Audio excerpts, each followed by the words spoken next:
بسم الله الرحمن الرحيم.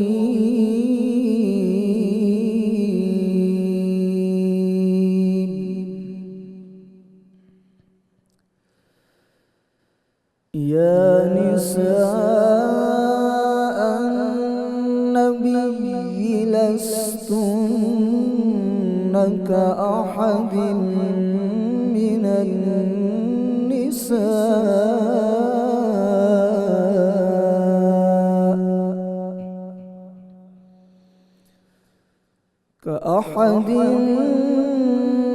النساء إن اتقيتن فلا تخضعن بالقول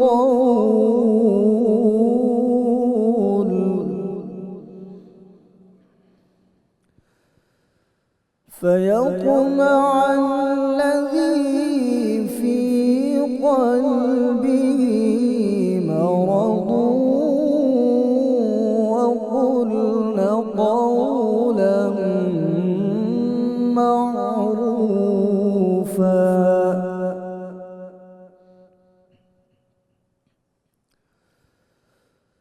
وقرن في بيوتكن ولا تبرجن تبرج الجاهلية الأولى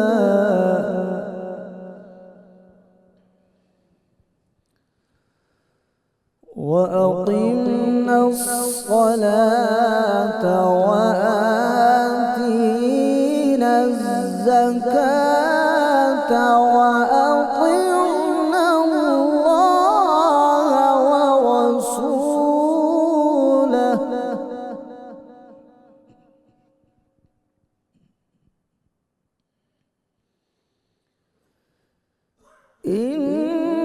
إنما يريد الله ليذهب عنكم الرجس أهل البيت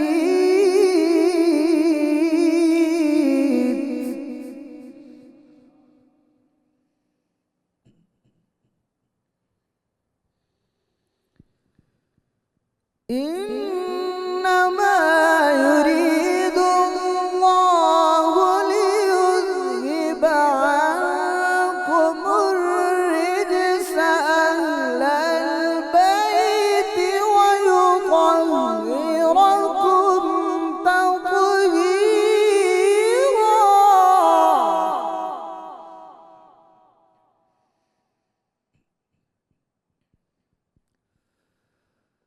واذكرن ما يتلى في بيوتكن من آيات الله والحكمة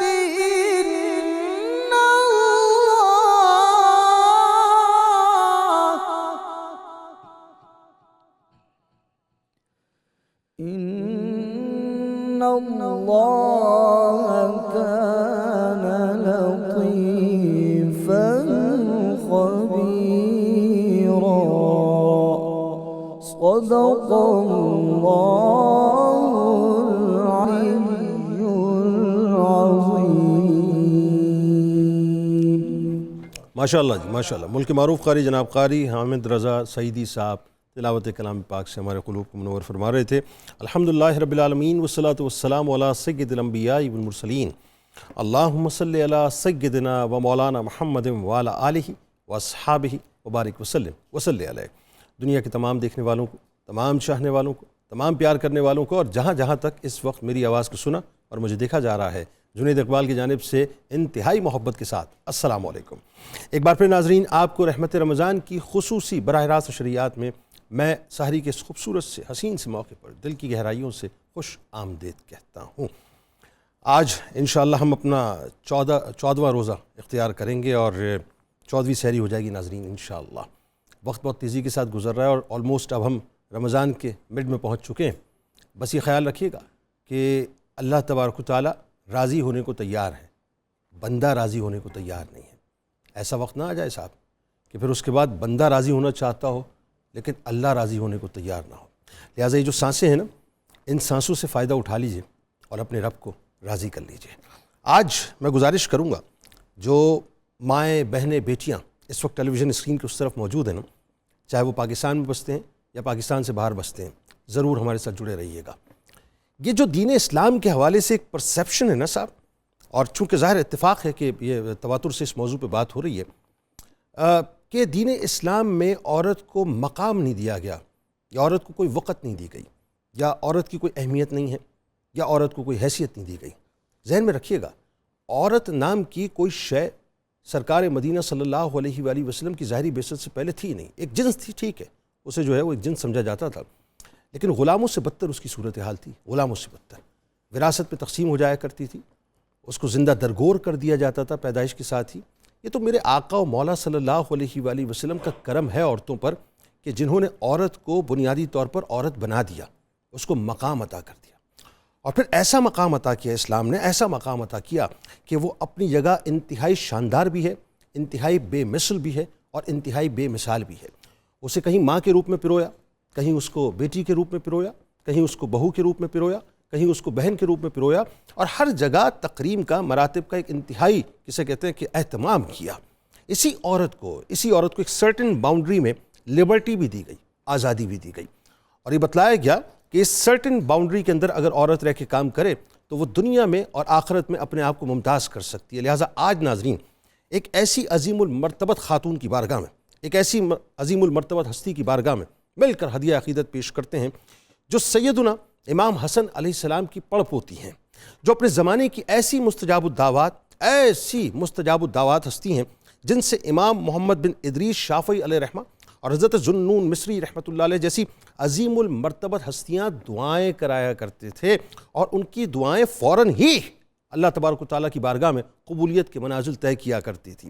بلکہ امام شافعی علیہ رحمہ جن سے علم الحدیث و فقہ حاصل کرتے رہے، اور جو خود ہر سال امام شافعی علیہ رحمہ کی اقتداء میں نماز تراویح بھی ادا کرتی رہیں، جن سے سلوک و تصوف اور علم و فنون کا فیض بیک وقت جاری ہوا، جنہوں نے بچپن ہی میں مکہ پاک سے مدینہ پاک ہجرت کی، اور 6 برس کی عمر میں، صرف 6 برس کی عمر میں قرآن پاک حفظ کر لیا۔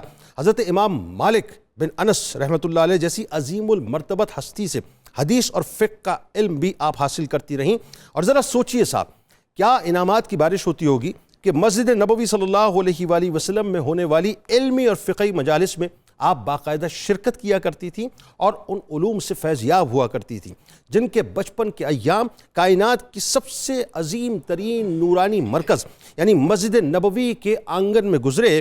کہ کیا لمحات ہوں گے ناظرین کہ جب سیدہ نفیسہ بنت حسن علیہ السلام جب ان کے والد ماجد تاجدار مدینہ صلی اللہ علیہ وآلہ وسلم کی بارگاہ میں پیش کرتے ہوں گے اور یہ عرض کرتے ہوں گے کہ یا رسول اللہ صلی اللہ علیہ وآلہ وسلم، میں اپنی اس بیٹی نفیسہ سے راضی ہوں۔ اور وہ کیا حسین لمحہ ہوگا جب کائنات کے تاجدار صلی اللہ علیہ وآلہ وسلم یہ سند عطا فرمائے کہ میں بھی تیری بیٹی سے راضی ہوں اور میرا رب بھی اس سے راضی ہے۔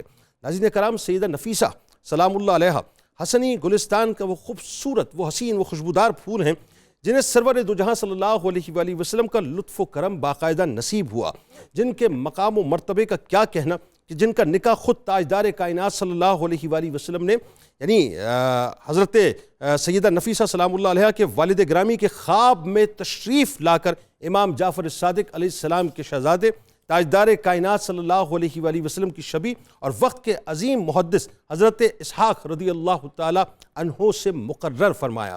ناظرین کرام، سیدہ نفیسہ سلام اللہ علیہا کی شان بہت ہی نرالی ہے کہ آپ پر قرب الہی اور قرب رسول صلی اللہ علیہ وآلہ وسلم کا ایک حسین ترین رنگ غالب تھا۔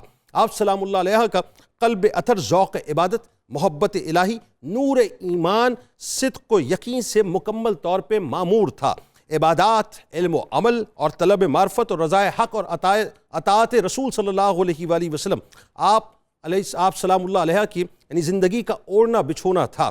آپ کلام الہی سے بہت زیادہ پیار کیا کرتی تھیں، ہمیشہ دوران تلاوت قرآن آپ سلام اللہ علیہ کی آنکھیں اشک بار رہا کرتی تھی، یعنی جب آپ قرآن پاک کی تلاوت کرتی تھیں تو یہاں تلاوت ہو رہی ہوتی تھی اور یہاں اشک باری ہوا کرتی تھی۔ حافظہ یعنی اس قدر مضبوط تھا کہ جو آپ پڑھ لیا کرتی تھیں وہ آپ کو فوراً ہی یاد ہو جایا کرتا تھا۔ اور ساتھ ساتھ ناظرین، قرآن پاک کی حافظ ہونے کے باوجود بھی آپ مفسرہ بھی تھیں اور انتہائی عظیم شاعرہ بھی تھیں۔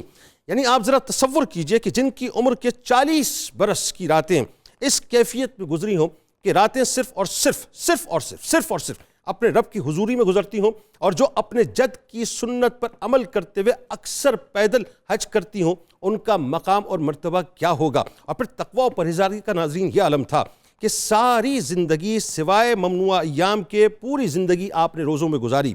خوف خدا کا یہ عالم تھا کہ اپنی قبر مبارک آپ نے خود تیار فرمائی اور اس میں 6000 مرتبہ قرآن پاک ختم کروایا، اور اپنی مبارک قبر میں جانے سے پہلے کئی نمازیں آپ نے اپنی قبر میں ادا کی۔ ناظرین کرام، سیدہ نفیسہ سلام اللہ علیہ کو اپنے جد حضرت ابراہیم علیہ السلام سے بے انتہا عشق تھا۔ ان کی بارگاہ سے آپ کو صالحات اور بارگاہ الہی میں مؤدب ہستیوں میں سے ہونے کا اعزاز بھی ملا۔ بات یہ ناظرین کرام کہ تاریخ اسلام کے دامن میں بے شمار نام ان خواتین کے بھی ہیں کہ جنہوں نے اپنی آئلی زندگی کے فرائض انتہائی آسن طریقے سے ادا کیے۔ سلوک اور تصوف اور طریقت ولایت میں خاص طور پہ ایسے سنگ میل عبور کیے جس کی مثالوں میں نہیں ملتی، اور اسی صف میں جہاں ازواج مطہرات موجود ہیں، اسی صف میں جہاں صحابیات موجود ہیں، اسی صف میں جہاں اہل بیت اطہار علیہ السلام کی عظیم المرتبت شہزادیاں موجود ہیں، وہیں دوسری صدی کی عظیم المرتبت ہستی حضرت سیدہ نفیسہ سلام اللہ علیہ بھی افق ولایت پہ انتہائی چمکتی اور دمکتی ہوئی نظر آتی ہیں۔ یعنی جن کے وضو کے پانی کے چند قطرے یہودی بچی کی مفلوج ٹانگوں پر پڑ جائیں تو اللہ تبارک و تعالیٰ اس کو شفایابی عطا کر دے، اور اسی کرامت کے صدقے سے اللہ تبارک و تعالیٰ پورے کے پورے یہودی خاندان کو مسلمان کر دے، تو ذرا سوچئے آپ مقام اور مرتبے کے اعتبار سے کس منزل پر فائز ہوں گی۔ آپ سلام اللہ علیہ کے ناظرین، وصال کا جب وقت قریب آیا تو اس وقت بھی آپ روزے سے تھی، بہت آپ کو روزے سے پیار تھا۔ یعنی عالم یہ تھا کہ طبیبوں نے آ کے آپ سلام اللہ علیہ سے عرض کیا کہ روزہ افطار کر لیجئے، تو اس پر سیدہ نے کیا خوبصورت جملہ فرمایا۔ آپ نے فرمایا کہ تعجب ہے، مجھے 30 سال ہو گئے اپنے رب سے یہ دعا مانگتے ہوئے کہ مجھے روزے کی حالت میں ہی موت دینا، آپ یہ کہہ رہے ہیں کہ میں روزہ افطار کر لوں، روزے ہی کی حالت میں میں دنیا سے رخصت ہونا چاہتی ہوں۔ اور روایت یہ بتاتی ہے ناظرین کہ آپ روزے ہی کی حالت میں اس دنیا سے رخصت ہوئیں، اور یہ بھی روایات بتاتی ہیں کہ کم و بیش آپ کی عمر مبارک اپنے جد کی، یعنی یوں کہہ لیجئے کہ اب میں اسے نسبت کہوں، اسے مماثلت کہوں، اسے کرم کہوں کہ 63 برس ہی آپ کی عمر تھی۔ بس آخر میں صرف 2-3 جملے عرض کرنا چاہتا ہوں۔ آج یہ جو بچیاں اس وقت آپ کے گھر میں بیٹھی ہیں نا، اگر مائیں مجھے دیکھ رہی ہیں تو میں ان سے مخاطب ہوں ان کی بچیوں کے لیے، اور اگر بچیاں مجھے دیکھ رہی ہیں تو میں ان سے مخاطب ہوں اس حوالے سے کہ ذرا یہ سمجھ لیجئے صاحب کہ جس ٹریک کو آپ اختیار کر کے خدا نہ خواستہ جدیدیت کی اس لہر کے اندر اپنے آپ کو کہیں کسی جگہ گمنامی میں لے کے جانا چاہتے ہیں، لہٰذا گمنامی میں جانے کی بجائے آپ اس نیک نامی کی شاہراہ پہ آئیے جس نیک نامی کی شاہراہ کو حضرت نفیسہ سلام اللہ علیہ یا اس طرح کی خواتین نے وضع کیا ہے۔ آپ کو دنیا میں بھی کامیابی ملے گی اور انشاءاللہ آخرت میں بھی کامیابی آپ کا مقدر ہوگی۔ آغاز کرتے ہیں۔ ہمارے ساتھ اس وقت جو شخصیات موجود ہیں وہ یقیناً کسی تعارف کے محتاج نہیں ہیں۔ پہلی شخصیت آپ کے ہمارے ہم سب کے انتہائی قابل احترام بزرگ شخصیت ممتاز عالم دین محترم جناب پروفیسر محمد سعید احمد خان صاحب تشریف فرمائیں۔ دوسری شخصیت آپ کے ہمارے ہم سب کے انتہائی قابل احترام ممتاز عالم دین جناب پیر سید شمس الرحمن مشہدی صاحب تشریف فرمائیں۔ تیسری شخصیت ہمارے آپ کے ہم سب کے انتہائی قابل احترام ممتاز اسکالر جناب ڈاکٹر شبیر احمد جامی صاحب تشریف فرمائیں۔ اور میرے دائیں جانب صدارتی ایوارڈ یافتہ قوال میرے بہت پیارے دوست پرنس آف قوالی جناب شیر میاں داد خان صاحب اپنے ساتھیوں کے ساتھ موجود ہیں۔ تمام احباب کو خوش آمدید، السلام علیکم۔ وعلیکم السلام۔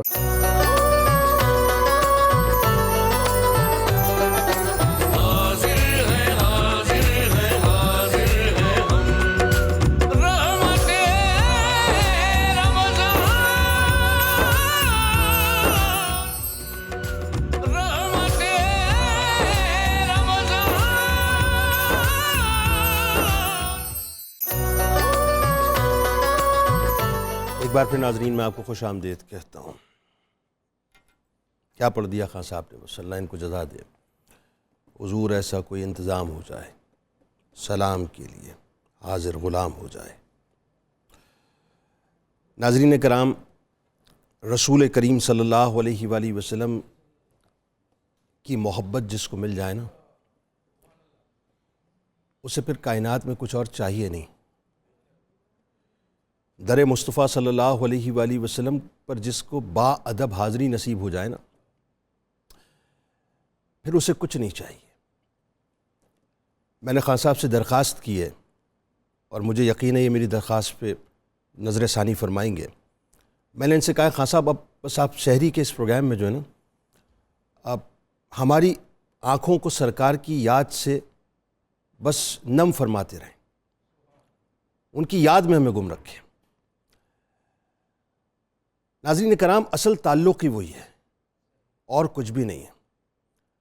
اور میں آپ کو ایک بات بتلاؤں، یہ جو افتاد اس وقت ہمارے اوپر ہے، اگر امت مسلمہ کی بات کروں یا پاکستان کی بات کروں، یہ ہر جگہ جو ہم ذلت و رسوائی کے گڑھے میں گرے ہوئے ہیں نا، اس کی وجہ یہ ہے کہ ہمارا جو تعلق تاجدار کائنات کے ساتھ ہونا چاہیے تھا، وہ تعلق نہیں ہے ہمارا۔ اس تعلق کو مضبوط کر لیجئے۔ حاضریاں تو ہزاروں لاکھوں لوگ دیتے ہیں، میں ابھی بھی دیکھ رہا تھا، بتایا جا رہا تھا کہ مسجد نبوی میں ماشاءاللہ رمضان شریف میں 1 کروڑ مسلمان حاضر ہوئے۔ 1 کروڑ مسلمان، آپ سوچیے ذرا، 1 کروڑ۔ پتہ نہیں کس کی حاضری قبول ہوتی ہے، مقبول ہوتی ہے۔ بڑے ادب کے منازل ہیں صاحب۔ تو سرکار سے تعلق جوڑ لیجئے، سرکار کو منا لیجئے، پوری دنیا قدموں میں آ جائے گی۔ پاکستان کی بپتا یہی ہے کہ جس ہستی نے پاکستان بنایا ہے نا، اس ہستی سے ہم وفا نہیں کر رہے۔ اس ہستی کی غلامی کا توق گلے میں ڈال لیجئے۔ میں سب سے مخاطب ہوں آج۔ میں نے کہا نا، بڑا عجیب کلام پڑھ دیا انہوں نے۔ سب سے مخاطب، ایک دفعہ اس غلامی کا صحیح طرح سے دم بھر لیجئے، دیکھیے پھر آپ کا پاکستان کس طرح سے عروج پہ پہنچتا ہے، ورنہ خدا نخواستہ ذلت اور رسوائی کے علاوہ کچھ بھی نہیں ہے۔ آغاز کیجئے پروفیسر صاحب، ظاہر ہے آپ ہی کی آل کی بات ہو رہی ہے۔ حضرت نفیسہ سلام اللہ علیہا، آپ کیا شاندار خاندان ہے۔ آئیے ذرا ان رفتوں میں اپنا بھی حصہ ڈالیے، اور خاص طور پہ ان کے جو بچپن کے حالات اور واقعات ہیں وہ ذرا ہمیں بتائیے۔ بسم اللہ الرحمن الرحیم۔ اللہم صلی علی محمد و آل محمد و بارک وسلم۔ بہت شکریہ محترم جنید اقبال صاحب، آپ نے جس خوبصورت تذکار کے ساتھ اور جس انداز میں میاں داد نے ایک فضا پیدا کی ہے، شیر میاں داد نے، ان لمحات کو غنیمت جانتے ہوئے، اس سے قبل کہ میں نفیست المعرفت والعلم، سبحان اللہ، حافظہ، عالمہ، زاہدہ، مفسرہ، عابدہ، ولیہ، ان کا بنیادی تعارف پیش کروں، جس بات کی طرف آپ نے توجہ دلائی، اس تناظر میں ایک اہم بات عرض کرنا چاہتا ہوں۔ فرمائیے فرمائیے۔ ہمارے آقا و مولا صلی اللہ علیہ وسلم نے خطبہ حجت الوداع میں جو بات فرمائی کہ میں تم میں 2 چیزیں چھوڑ کر جا رہا ہوں، جب تک ان سے وابستہ رہو گے تم گمراہ نہیں ہوگے۔ درست، 100%، بالکل صحیح۔ آج جب ہم اہل بیت اطہار کا ذکر کرتے ہیں تو آقا علیہ الصلاۃ والتسلیم کا یہ قول، جن حالات کا آپ ذکر کر رہے ہیں، اس تناظر میں ہمیں متوجہ کر رہا ہے کہ تمہاری ساری خیر و برکت، فلاح و نجات کا سامان حضور صلی اللہ علیہ وسلم کی لائی ہوئی کتاب اور آپ کی اہل بیت اطہار سے تعلق قائم کرنے میں ہے۔ لا ریب، لا ریب۔ اس سے جتنا دور ہوتے چلے جاؤ گے۔ آج جب ہم سیدہ نفیسۃ المصریین سلام اللہ علیہا کا تذکار کرتے ہیں تو وہ ہماری ماؤں اور بہنوں کے لیے ایک رول ماڈل کے طور پر اس طرح سامنے آتی ہیں کہ جس امت کی بیٹیاں سیدہ طیبہ ظاہرہ فاطمۃ الزہرا سلام اللہ علیہا، سیدہ زینب سلام اللہ علیہا، سیدہ نفیسہ سلام اللہ علیہا کی طرح والدین اپنی بیٹیوں کی تربیت کریں، ان کو علم و عمل کے زیور سے آراستہ کرائیں، تو پھر دیکھیں کیسی قوم وجود میں آتی ہے۔ بے شک ایسا ہی۔ یہ ساری کی ساری ہماری ہر سطح پر خواہ وہ معاشرت ہو، خواہ وہ اخلاق ہو، خواہ وہ معیشت ہو، خواہ وہ سیاست ہو، درست۔ یہ تباہی و بربادی نبی اکرم رحمت عالم صلی اللہ علیہ وسلم کے اس ارشاد سے دوری کی بنا پر ہے۔ 100% بھلا دیا ہے ہم نے۔ آئیے ہم یہ دیکھیں کہ خاندان رسالت اہل بیت نبوت کے اس پاکیزہ گلدستے کے جس مسکراتے، ہنستے، مہکتے، دمکتے پھول کا نام زبان پر لا رہے ہیں، وہ کس انداز سے قیامت تک آنے والی مومنہ عورتوں کو نمونہ دے رہی ہے۔ بے شک۔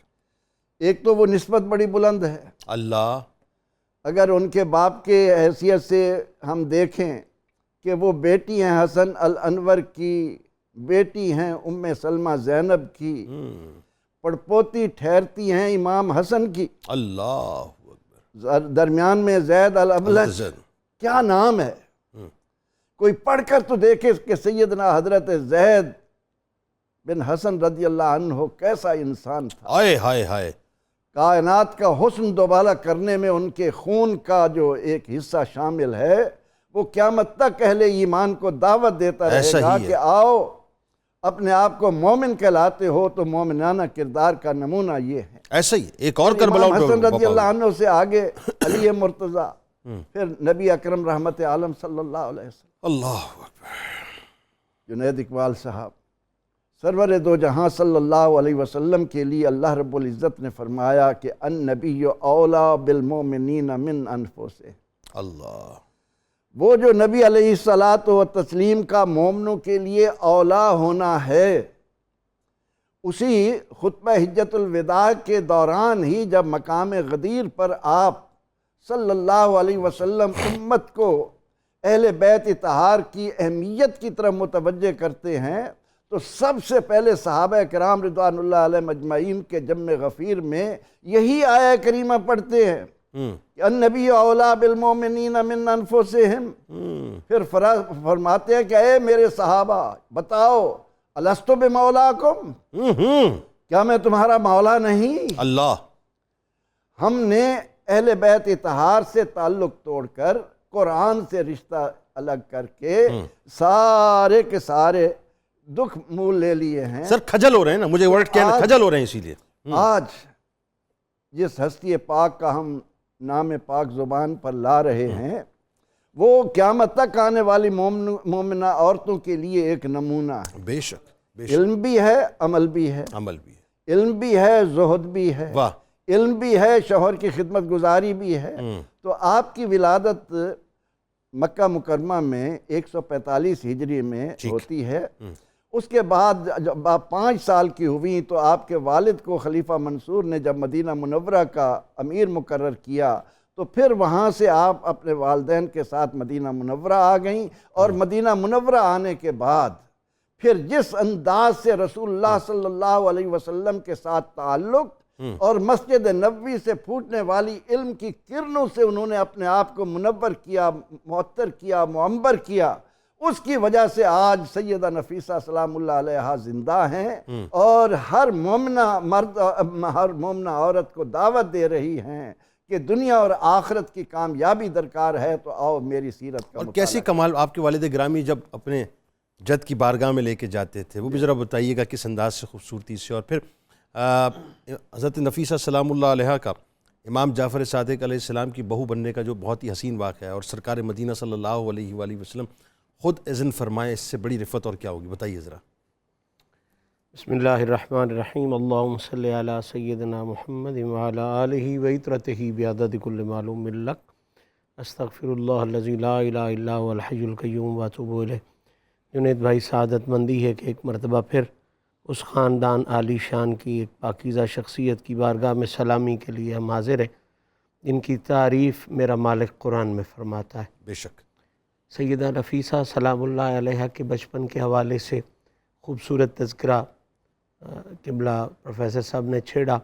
میں اس حوالے سے اس بات کو ضرور ناظرین تک پہنچانے کا شرف حاصل کروں گا کہ 6 سال کی عمر میں آپ کو یہ سعادت نصیب ہوئی کہ آپ اپنے والد گرامی کے ساتھ، خاص طور پہ والد گرامی کی خاص شفقت کے ساتھ آقا کریم علیہ الصلاۃ والتسلیم کی بارگاہ میں حضور کے روضہ انور پر بار بار حاضر ہوتی، اللہ اور جب حاضری ہوتی تو ایک بڑا خوبصورت منظر نامہ ہے کہ آپ کے والد گرامی اس بچی کو حضور کی بارگاہ میں پیش کر کے عرض کرتے، یا رسول اللہ میں اس بیٹی سے راضی ہوں، اللہ آپ بھی کرم فرمائیں۔ ہائے ہائے میں باقی باتیں تو بعد میں کروں گا، اس سے یہ بات تو کلیئر ہو گئی کہ صحیح معنوں میں صحابہ اور اہل بیت کا نظریہ یہ ہے کہ وہ جانتے ہیں کہ ہم اپنا احوال حضور کی بارگاہ میں عرض کریں گے، حضور سنیں گے بھی صحیح اور حضور کرم بھی بھائی کیا کہنے کیا کہنے، سبحان اللہ۔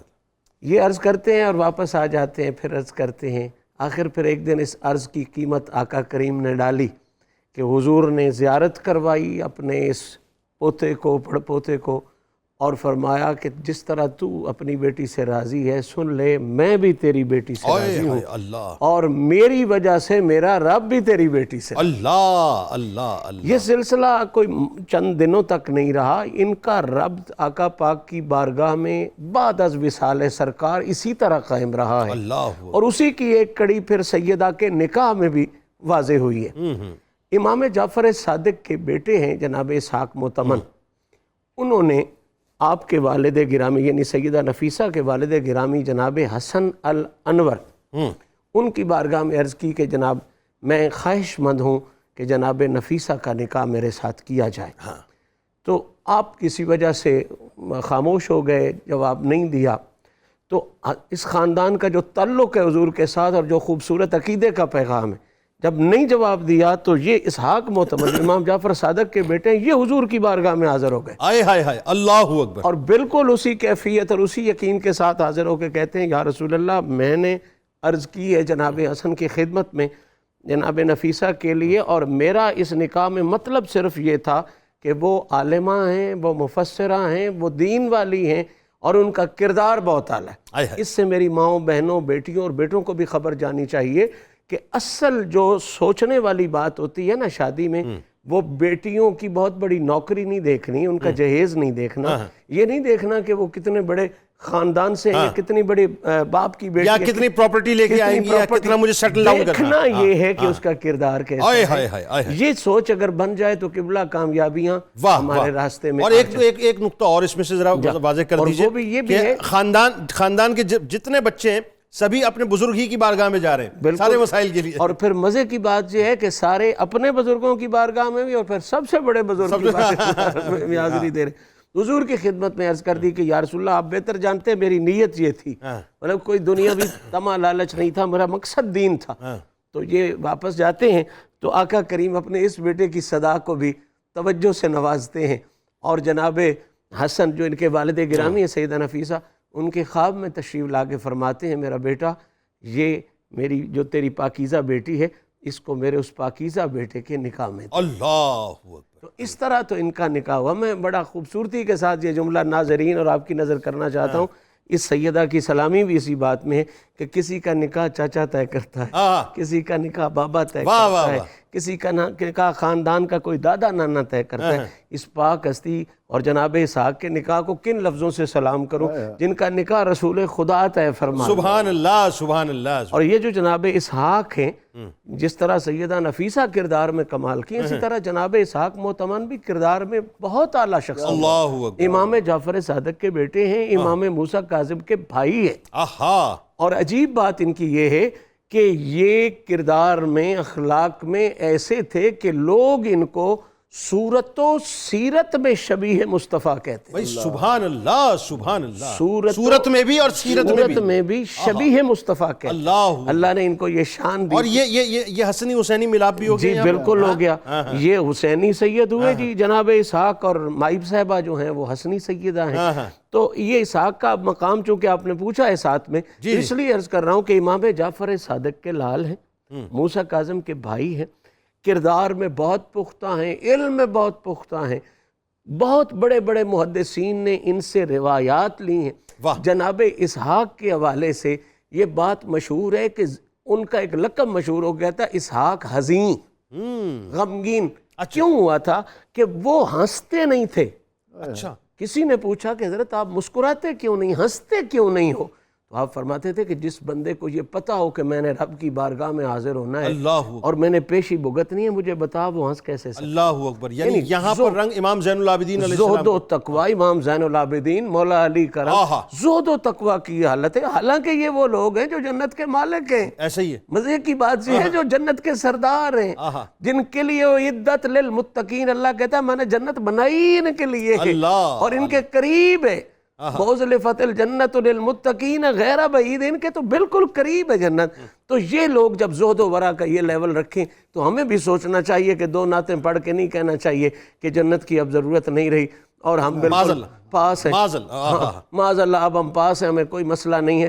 بڑی بات ہے نعت شریف پڑھنا، لیکن ان بزرگوں کی سیرت کو دیکھیں جو اس لیول پہ جا کے بھی پھر خوف خدا کا یہ عالم رکھتے ہیں۔ اللہ ہم سب کو آمین، یعنی جن کے صدقے ہماری شفاعت ہونی ہے، میں کوئی شک، ان کے خوف خدا کا یہ یہ عالم ہے، تو ہمارا عالم کیا ہونا راستہ ہمیں بھی وہی چننا ہے جو ان کا راستہ۔ بالکل ٹھیک۔ ڈاکٹر صاحب، حضرت نفیسہ سلام اللہ علیہ، آپ کا ذوق عبادت، اب ظاہر ہے یہ ایک ایسا مرحلہ ہے کہ اس کو سننے والے بھی بہت توجہ سے سننا چاہیں گے کہ جن کے والد گرامی، دیکھیں نا، میں تو دیکھ ہی رہا ہوں کہ یہاں بھی والد گرامی کی دعا کا اثر دیکھیے کیا ہے کہ تواتر کے ساتھ اپنے جد کی بارگاہ میں لے جا کر یہ عرض کرنا یا رسول اللہ میں ان سے راضی ہوں۔ تو باپ جس سے راضی ہو جاتا ہے، یہ پیغام بھی اس میں ہے نا، پھر اولادوں کو کیا مقام مل جاتا ہے پھر۔ تو ذرا یہ بتائیے کہ ذوق عبادت آپ کا کیسا تھا، زہد و تقویٰ آپ کا کیسا تھا، یہ بتائیے۔ بسم اللہ الرحمن الرحیم۔ لگتا یہ ہے کہ ان پاکیزہ شخصیات کو یہ گہرا احساس ہوتا ہے کہ ہم دین کے باب میں عبادت کا، علم کا ایک معیار ہے، لوگوں نے ہمیں دیکھ کر چلنا ہے۔ تو یہ جو سادات گرام کی یا اہل بیت کی محبت کا حضور نے بنیادی طور پر مطالبہ کیا تھا، اس مطالبے کے پیچھے مقصد بھی یہی تھا کہ شخصیات کی شکل میں دین چلتا پھرتا نظر آئے گا۔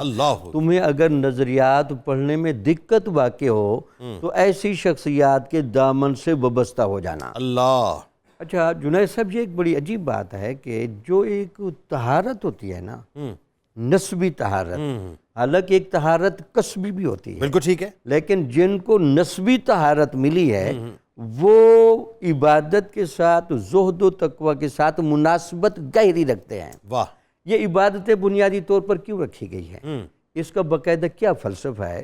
عبادت بنیادی طور پر ایمان کو تازہ کرتی ہے، واہ، ایمان کی کیفیت کو نورانی بناتی ہے۔ واہ، عبادت بنیادی طور پر اللہ تعالیٰ کے سامنے عبد شکور ہونے کی کیفیت کو نمایاں کرتی ہے۔ واہ، اور عبادت کی کیفیت کے جو تین بڑے گہرے اثرات ہیں، پہلا یہ کہ شمول رحمت لاتی ہے، واہ، کہ آپ کی زندگی میں رحمت بہت شامل ہو جاتی ہے، ٹھیک۔ دوسرا یہ ہے کہ حلاوت مناجات ہوگی، کہ آپ جب اللہ کے سامنے دعا کریں گے تو دعا کرنے میں آپ کو ایک روحانی لذت ملے گی، سبحان اللہ، ایک حظ آئے گا۔ واہ، اور تیسرا ہوتا ہے مشاہدہ انوار الہیہ۔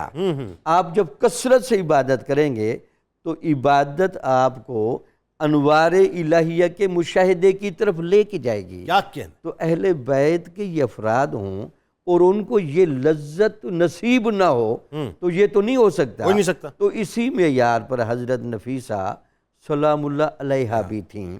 تو آپ کے بارے میں باقاعدہ آپ کی بھتیجی حضرت زینب وہ خود بیان کرتے ہیں کہ میں نے آپ کی 40 سال خدمت کی ہے، اللہ، میں نے آپ کو 40 سال راتوں کو کبھی سوئے ہوئے نہیں دیکھا، اللہ، آپ ہمیشہ بیدار رہتی تھیں، اللہ، تسبیحات کرتی تھیں، اللہ، تلاوت کرتی تھیں، نوافل پڑھتی تھیں، اللہ اکبر، اور ساری رات اس طرح بسر ہوتی تھی جیسے حضرت فاطمہ الزہرا سلام اللہ علیہا کا وہ جو عبادت کا اثر تھا وہ اب بھی چل رہا تھا۔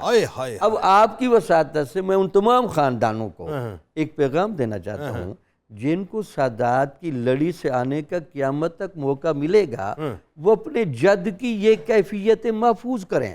واہ، لوگ ادھر ادھر نہ جائیں، لوگ آپ کو دیکھنا چاہتے ہیں۔ اگر آپ اس لیول کو پورا نہیں کریں گے اور پھر لوگ آگے پیچھے جائیں تو اس نسب کا بھی حیا پیش نظر آتا ہے۔ کیا اچھی بات ہے، وہ نسب کس طہارت کو، خوبصورت کس عبادت کو اور کس معیار کو سامنے لاتا ہے. واہ. تو حضور آپ کے لیے زندگی بھر محبتیں مانگتے ہائے رہے ہائے. اور آپ اس لیول سے پیچھے ہٹے ہیں، تو اس کا مطلب یہ کہ یہ ایک مناسبت نہیں رہتی. ہاں.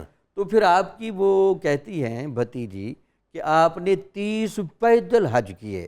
جنید صاحب حج کرنے کو داتا صاحب رحمۃ اللہ علیہ نے کشف المعجوب میں جو جملہ لکھا ہے وہ کہتے ہیں حج بنیادی طور پر مشاہدہ الہیہ کی کیفیت کا نام ہے. بالکل ٹھیک ہے. پھر اس کے بعد آپ نے دیکھا کہ آپ کا یہ جو تسلسل رہا عبادت کا.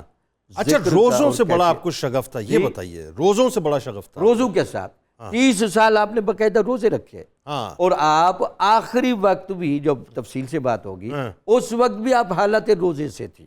40 برس تقریباً رکھے روزے، مطلب اس طرح ہے نا. 40 برس. اور اس میں آپ کی جو قبر کے معمولات تھے وہ قبر کے معمولات تھے. آپ نے اپنی قبر مبارک زندگی میں ہی کھدوا دی تھی اور آپ نے اپنی قبر پر 6000 مرتبہ قرآن مجید کا ختم کروایا. 6000 مرتبہ. 6000 اس سے اندازہ مطلب خود پڑھا ہے آپ. اللہ اکبر. کیونکہ لگتا یہ تھا کہ آپ کو یہ گہرا احساس تھا کہ ہم زندگی میں تو جو فیض دے جائیں گے وہ دے جائیں گے، لیکن ہماری قبریں بھی فیض دیں گی. اچھا یہ بھی روایات میں آتا ہے کہ آپ اپنی قبر میں اتر کے نمازیں بھی ادا کیا کرتے. نمازیں بھی ادا کیا کرتے. یہ کیا، ذرا اس بات کو کھولیں تھوڑا سا، یہ کیا ہے؟ اس کی وجہ یہ ہے میں نے اتنی ہم نے شخصیات پر پروگرامز کیے، لیکن مجھے یاد نہیں پڑتا کہ کسی شخصیت کے بارے میں نے یہ پڑھا ہو کہ قبر میں اتر کے جو ہے باقاعدہ نمازیں ادا کی یا اتنے قرآن پاک ادا کیے. شاید کوئی میں مس کر رہا ہوں، لیکن میرے نزدیک تو یہ واحد شخصیت جو اس طرح سے میری نگاہ میں آئی ہیں. اصل میں جنید صاحب ایک بات ہوتی ہے، ہر شخصیت کا ایک ڈھب ہوتا ہے مزاج. کچھ شخصیات یہ چاہتے ہیں کہ اللہ تعالی ہم جب آپ کے پاس قیامت والے دن بھی اٹھے نا تو ہم حالت نماز میں ہوں. قبر میں تو جا رہے ہیں حالت نماز کے ساتھ، لیکن وہاں بھی جب فرشتے ہمیں اٹھانے ہیں اس وقت بھی پتہ ہو کہ بندہ سجود میں ہے، حالت قیام میں ہے. یہ اس کیفیت کا تسلسل ہے. یا آپ کی مناسبت سے ایک بات دو جملوں میں، حضرت داؤد طئی رحمۃ اللہ علیہ کے جب وصال ہوا تو ان کی بیٹی نے کہا جی میرے والد صاحب کی نصیحت تھی کہ قبر کافی گہری کھودنا. اچھا. تو ان سے پوچھا گیا کہ اس کی کیا وجہ ہے؟ انہوں نے کہا وہ آپ خود دیکھ لینا. حضرت داؤد طئی رحمۃ اللہ علیہ کو جب دفنایا گیا، دفنانے کے بعد جب لوگ واپس آنے لگے تو آخری بندے نے دیکھا کہ حضرت وہ قبر کے اندر حالت قیام میں رکوع باندھ چکے ہیں. اللہ. اس کا مطلب یہ کہ یہ کچھ ایسی شخصیات ہوتی ہیں جو چاہتی ہیں کہ ہماری قبریں بھی بیان کریں. اچھا ہمارے منہاج القرآن کے کچھ بچے وہاں جامعہ ازہر پڑھتے ہیں، وہ بتاتے ہیں جی اب بھی آپ وہاں جائیں نا، حضرت نفیسہ کی قبر پر مصر کے لوگوں کی جو وابستگی ہے، جو روحانی کیفیت ہے اور ان کا جو مستجاب الدعوات ہونا ہے، تو وہاں لوگ بڑی جا کر عبادت کرتے ہیں. ٹھیک ہے، اس پہ اور گفتگو کرتے ہیں. یہ تو ظاہر ہے آج تو مجھے یقین ہے کہ جتنی ہماری بہنیں اس وقت ہمیں دیکھ رہی سن رہی ہوں گی وہ یقیناً اس پروگرام میں ہمارے ساتھ جڑی رہیں گی.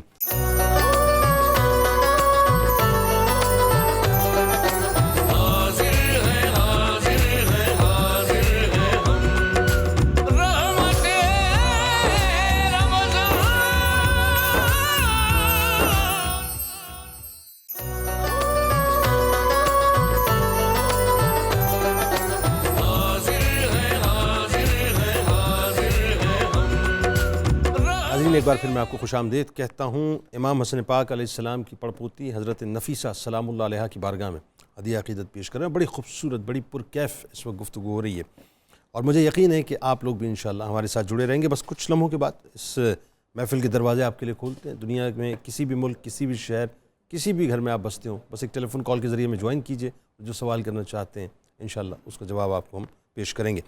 آپ سلسلے کو ذرا وہاں سے جڑیں. عبادات کی بات ہو رہی تھی اور خاص طور پہ جو ذکر ڈاکٹر صاحب نے فرمایا ان کی حج کی کیفیات کا، وہ ذرا بتائیے وہ کیا ہے. دوسرا اب ظاہر یہ اہل بیت کے ساتھ جو ایک تسلسل رہا ظلم کا، آپ دیکھیے وہ تسلسل جو ہے عباسی خلیفہ منصور جو ہے اس نے آپ کے گھرانے کے ساتھ بھی یہ تسلسل جاری رکھا ظلم و ستم کا. وہ بھی بتائیے کیا ہوا. اور پھر سرکار مدینہ صلی اللہ علیہ وآلہ وسلم آپ یہ دیکھیے کہ مستقل ایسا لگ رہا ہے کہ جیسے آپ کو جو ہے آپ کو باقاعدہ ایک راہ آپ کی متعین فرما رہے ہیں. یعنی بچپن سے لے کے جو سونپا تھا آپ کے والد گرامی نے، تو وہ اس وقت سے لے کے جو ہے وہ آخری وقت تک، بلکہ آپ کے جو جنازے کا معاملہ آگے جا کے ہم ڈسکس کریں گے وہاں تک، تو آپ کی مصر کیسے آمد ہوئی اور استقبال کتنا شاندار ہوا یہ بھی بتائیے ذرا۔ سیدہ نفیسہ سلام اللہ علیہا قدم قدم پر ہماری بیٹیوں، ماؤں، بہنوں کو اسوہ دے رہی ہیں، نمونہ دے رہی ہیں کہ زندگی ہم کیسے بسر کریں۔ آپ کے حج کے بارے میں اگر ہم یہ کہیں کہ کیا کیفیات تھیں، یہ تو ہم جان چکے کہ آپ نے 30 حج کیے، اور حج کرتے ہوئے انہوں نے اپنے جد سیدنا امام حسین رضی اللہ عنہ کا حوالہ بھی دیا، کیونکہ مدینہ منورہ سے مکہ مکرمہ تک ان دنوں ان حالات میں پیدل آنا کوئی کھیل کی بات نہیں تھی، مشکل راستے تھے۔ اور سیدنا امام حسین رضی اللہ عنہ سے جب سوال ہوا کہ آپ پیدل حج کر رہے ہیں، فرمانے لگے کہ کیا یہ زیب دیتا ہے کہ میں اپنے پروردگار کی بارگاہ میں سوار ہو کر جاؤں۔ اللہ اب حج کے ضمن میں ہمیں یہ یاد رکھنا چاہیے کہ ہمارے پروردگار نے حکم دیا کہ وَلِلَّهِ عَلَى النَّاسِ حِجُّ الْبَيْتِ مَنِ اسْتَطَاعَ إِلَيْهِ سَبِيلًا، جو مسلمان، جو کلمہ گو زندگی میں ایک دفعہ بھی وہاں پہنچنے کی طاقت رکھتا ہے، اس پر لازم ہے کہ وہ وہاں جائے۔ واہ۔ اور پھر آقا علیہ الصلاۃ والتسلیم کا یہ فرمان بھی ذہن میں رکھنا چاہیے کہ آپ نے فرمایا کہ جو شخص وہاں جا سکتا ہے اور اس کے باوجود وہ حج سے کنارہ کرتا ہے، نہیں جاتا، تو اللہ کو اس کی کوئی پرواہ نہیں، غنی عن العالمین، کہ وہ یہودی ہو کر مرے یا نصرانی ہو کر مرے۔ اور فاروق اعظم رضی اللہ عنہ کا فتویٰ ہے کہ استطاعت کے باوجود جو حج نہیں کرتا وہ مسلمان نہیں ہے۔ اب آخر بات کیا تھی؟ حج کے دیوانگی اتنی کیوں ہے؟ ایک دفعہ گئے ٹھیک ہے، لیکن نہیں، معلوم ہے کہ جب ہم حج کے لیے حرم پاک میں داخل ہوتے ہیں تو حرم پاک کا ایک ایک ذرہ ہمیں یہ سبق دے رہا ہوتا ہے کہ اگر حیات جاوداں چاہیے، ہرگز نمیر و دعا کے دلش زندہ شد بعشق، ثبت است بر جرید عالم دوام ماں۔ وہاں پہنچ کر انسان اپنی آنکھوں سے دیکھتا ہے کہ جن لوگوں نے اللہ سے محبت میں اپنے آپ کو وقف کیا، نہ حضرت حاجرہ سلام اللہ علیہا کے قدم ختم ہوئے، نہ مقام محمود میں خلیل اللہ کے قدم کو کوئی ختم کر سکا۔ حیات جاوداں ملتی ہی اللہ کی یاد میں ہے، اور یہ وہاں جا کر دیوانہ وار جب ہم دو کپڑوں میں ملبوس ہو کر ان عالم کو سامنے لاتے ہیں تو انسان کو اپنی اوقات یاد آتی ہے، اسے معلوم ہوتا ہے کہ اسماعیل کی طرح اللہ کی رضا کے لیے جب تک چھری کے نیچے کٹ کر اس کے متوالے نہ بن جائیں چھری پر کٹنے کے لیے، اس وقت تک پھر یہ کہ اللہ کے نیک بندوں کی قدموں کی رحمتیں کتنی ہیں کہ جس میدان میں سیدنا آدم علیہ السلام کا قدم لگے عرفات میں، جہاں جبل رحمت ہے، وہاں 9 ذی الحج کو تھوڑی دیر کے لیے پہنچ جاؤ اور گناہوں سے اس طرح پاک اور صاف ہو جاؤ گویا کہ تم ماں کے قدم سے آ جائے ہو۔ تو اس لیے سیدہ نفیسہ سلام اللہ علیہا نے ان حجوں کے ذریعے ہماری بیٹیوں بہنوں کو ایک دعوت دی کہ تمہیں جتنی بھی استطاعت ہو سکے یہاں آ کر اللہ کی رحمت سے اپنے دامن بھرو۔ سبحان اللہ۔ جہاں تک اس خاندان پر ظلم و ستم کا تعلق ہے، یہ تو خاندان ہے ہی مظلوم، چاہے اموی ہوں چاہے عباسی ہوں، ان لوگوں نے ان کے ساتھ جو سلوک کیا، عباسی خلفاء نے اور اموی خلفاء نے، اور بات یہ ہے کیوں کیا کہ اللہ سے تعلق کی بنا پر مخلوق خدا کے دلوں میں اللہ نے جو اپنی عظمت ڈالی، لوگوں کی محبت ڈالی، وہ ان کو جلنے پر مجبور کرتی تھی، اور یہ اپنے طور پر جل جاتے تھے کہ کہیں لوگ ان کے گرد ہو کر حکمران نہ بنا دیں، لیکن ان کو حکومت سے کیا غرض تھی؟ انہیں تو صرف اور صرف نانا کے دین کو، کیونکہ انسانیت کے حسن کے سارے چشمے پھوٹتے ہی اسلام سے ہیں، وہ تو اسلام دینا چاہتے تھے، اور یہ لوگ اپنی ہوس پوری کرنے کے لیے اپنے اقتدار کی خاطر ان کو بندوں میں مقبول سمجھ کر یہ سمجھ بیٹھتے تھے کہ شاید یہ ہمارے لیے خطرہ ہیں۔ اور آگے چل کر جب آپ نے بات کی تو جو اللہ کا ہو جاتا ہے، اللہ اپنی مخلوق کے دلوں میں اس کے لیے کیسی محبت ڈالتا ہے، اس کا منظر لوگوں نے دیکھا کہ جب خاندان اہل بیت کا یہ چمکتا دمکتا ستارہ سیدہ نفیسہ سلام اللہ علیہا منزلیں طے کرتی ہوئی مصر کی سرزمین پر پہنچی تو مصر کے مسلمانوں کی آنکھیں کیسی ترس رہی تھیں، وہ کس انداز میں باہر نکل آئے ان کو خوش آمدید کہنے کے لیے، ان کو اپنی آنکھوں پر بٹھانے کے لیے، ان کو اپنے دلوں میں سمونے کے لیے، ان کے ساتھ اپنی عقیدتوں اور محبتوں کے پھول نچھاور کرنے کے لیے کہ ان سے ہمیں ان کے نانا رسول اللہ کا دین ملے گا، ان سے ہمیں حسن مجتبیٰ، حضرت علی مرتضیٰ، حضرت حسین رضی اللہ تعالیٰ عنہم کے اسوہ حسنہ ملیں گے، ان کے گھروں سے، ان کے وجود سے ہمارے گھروں میں بہار آئے گی، ہماری بیٹیاں اخلاق اور شرافت کی طرف آئیں گی، ہمارے بازار امانت اور دیانت سے مرقع ہوں گے، ساری خوبیاں ان کی بنا پر اہل مصر نے۔ اچھا، سرکار مدینہ صلی اللہ علیہ وآلہ وسلم کے اذن سے آپ گئیں، روحانی طور پر سرکار علیہ السلام نے حکم فرمایا؟ وہ تو ہم شروع میں جنید صاحب عرض کر چکے کہ النبی اولا بالمومنین کا سارا منظر یہ گھرانہ قدم قدم پر قیامت تک آنے والوں کو بتا رہا ہے، اور وہ پیغام یہ ہے کہ ٹھوکریں کھاتے پھرو گے، ان کے در پر پڑ رہو، قافلہ تو اے رضا اول گیا۔ آخر بالکل پیر صاحب ذرا بتائیے، قرآن پاک سے اور حضرت ابراہیم علیہ السلام سے آپ سلام اللہ علیہ کا بہت قلبی تعلق تھا، اور ابراہیم علیہ السلام نے بھی آپ کو ایک بشارت دی، مجھے مطلب کہنے دیجئے جملہ، جیسے سرور دو جہاں صلی اللہ علیہ وآلہ وسلم نے بچپن سے آپ پر نظر کرم فرمائی، پھر بات ہے کہ وہ خاص طور پر سرکار علیہ السلام کے اذن سے آپ مصر تشریف لائیں، اور پھر وہ جو پھر پردے کے بعد کا واقعہ، آپ کے جنازے کا واقعہ ہے، وہاں بھی سرکار علیہ السلام جو ہے تو وہ آپ آگے جا کے بات کرتے ہیں، لیکن ایسا لگتا ہے کہ مطلب جد ابراہیم علیہ السلام جو ہیں ان کی بھی ایک خاص شفقت اور نگاہ آپ کے اوپر ہے، بتائیے ذرا۔ بسم اللہ الرحمن الرحیم۔ جنید بھائی، یقیناً شفقتوں کا سلسلہ تو یہاں بڑا وسیع تر ہے، لیکن اس میں جو بنیادی بات جس پر غور کرنا بڑا ضروری ہے وہ یہ ہے کہ اس خاندان اور یہ جو چنیدہ ہستیاں ہیں ان کا تعلق قرآن اور بزرگان سے کیسا تھا۔ یعنی بیسیکلی تو یہ تذکرے ہم جو کرتے ہیں اصول برکت کے لیے تو ہوتے ہی ہوتے ہیں، دیکھنا تو یہ ہے کہ ان تذکروں سے ہم راستہ کون سا چنتے ہیں۔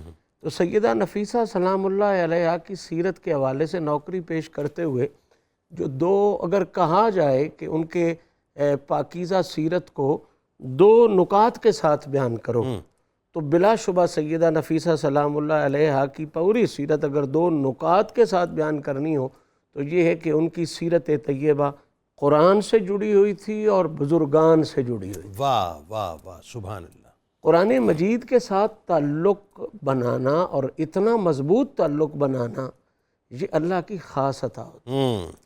سیدہ نفیسہ سلام اللہ علیہا کی وہ جو بھتیجی کا تذکرہ ہے، چونکہ وہ ہر وقت آپ کے ساتھ رہتی تھی اس لیے ان کا تذکرہ بار بار آ رہا ہے، اور ان کی سیرت کے بیان کے حوالے سے وہ بڑا معتمد ذریعہ ہے، اور وہی راویہ ہیں، وہی راویہ ہیں۔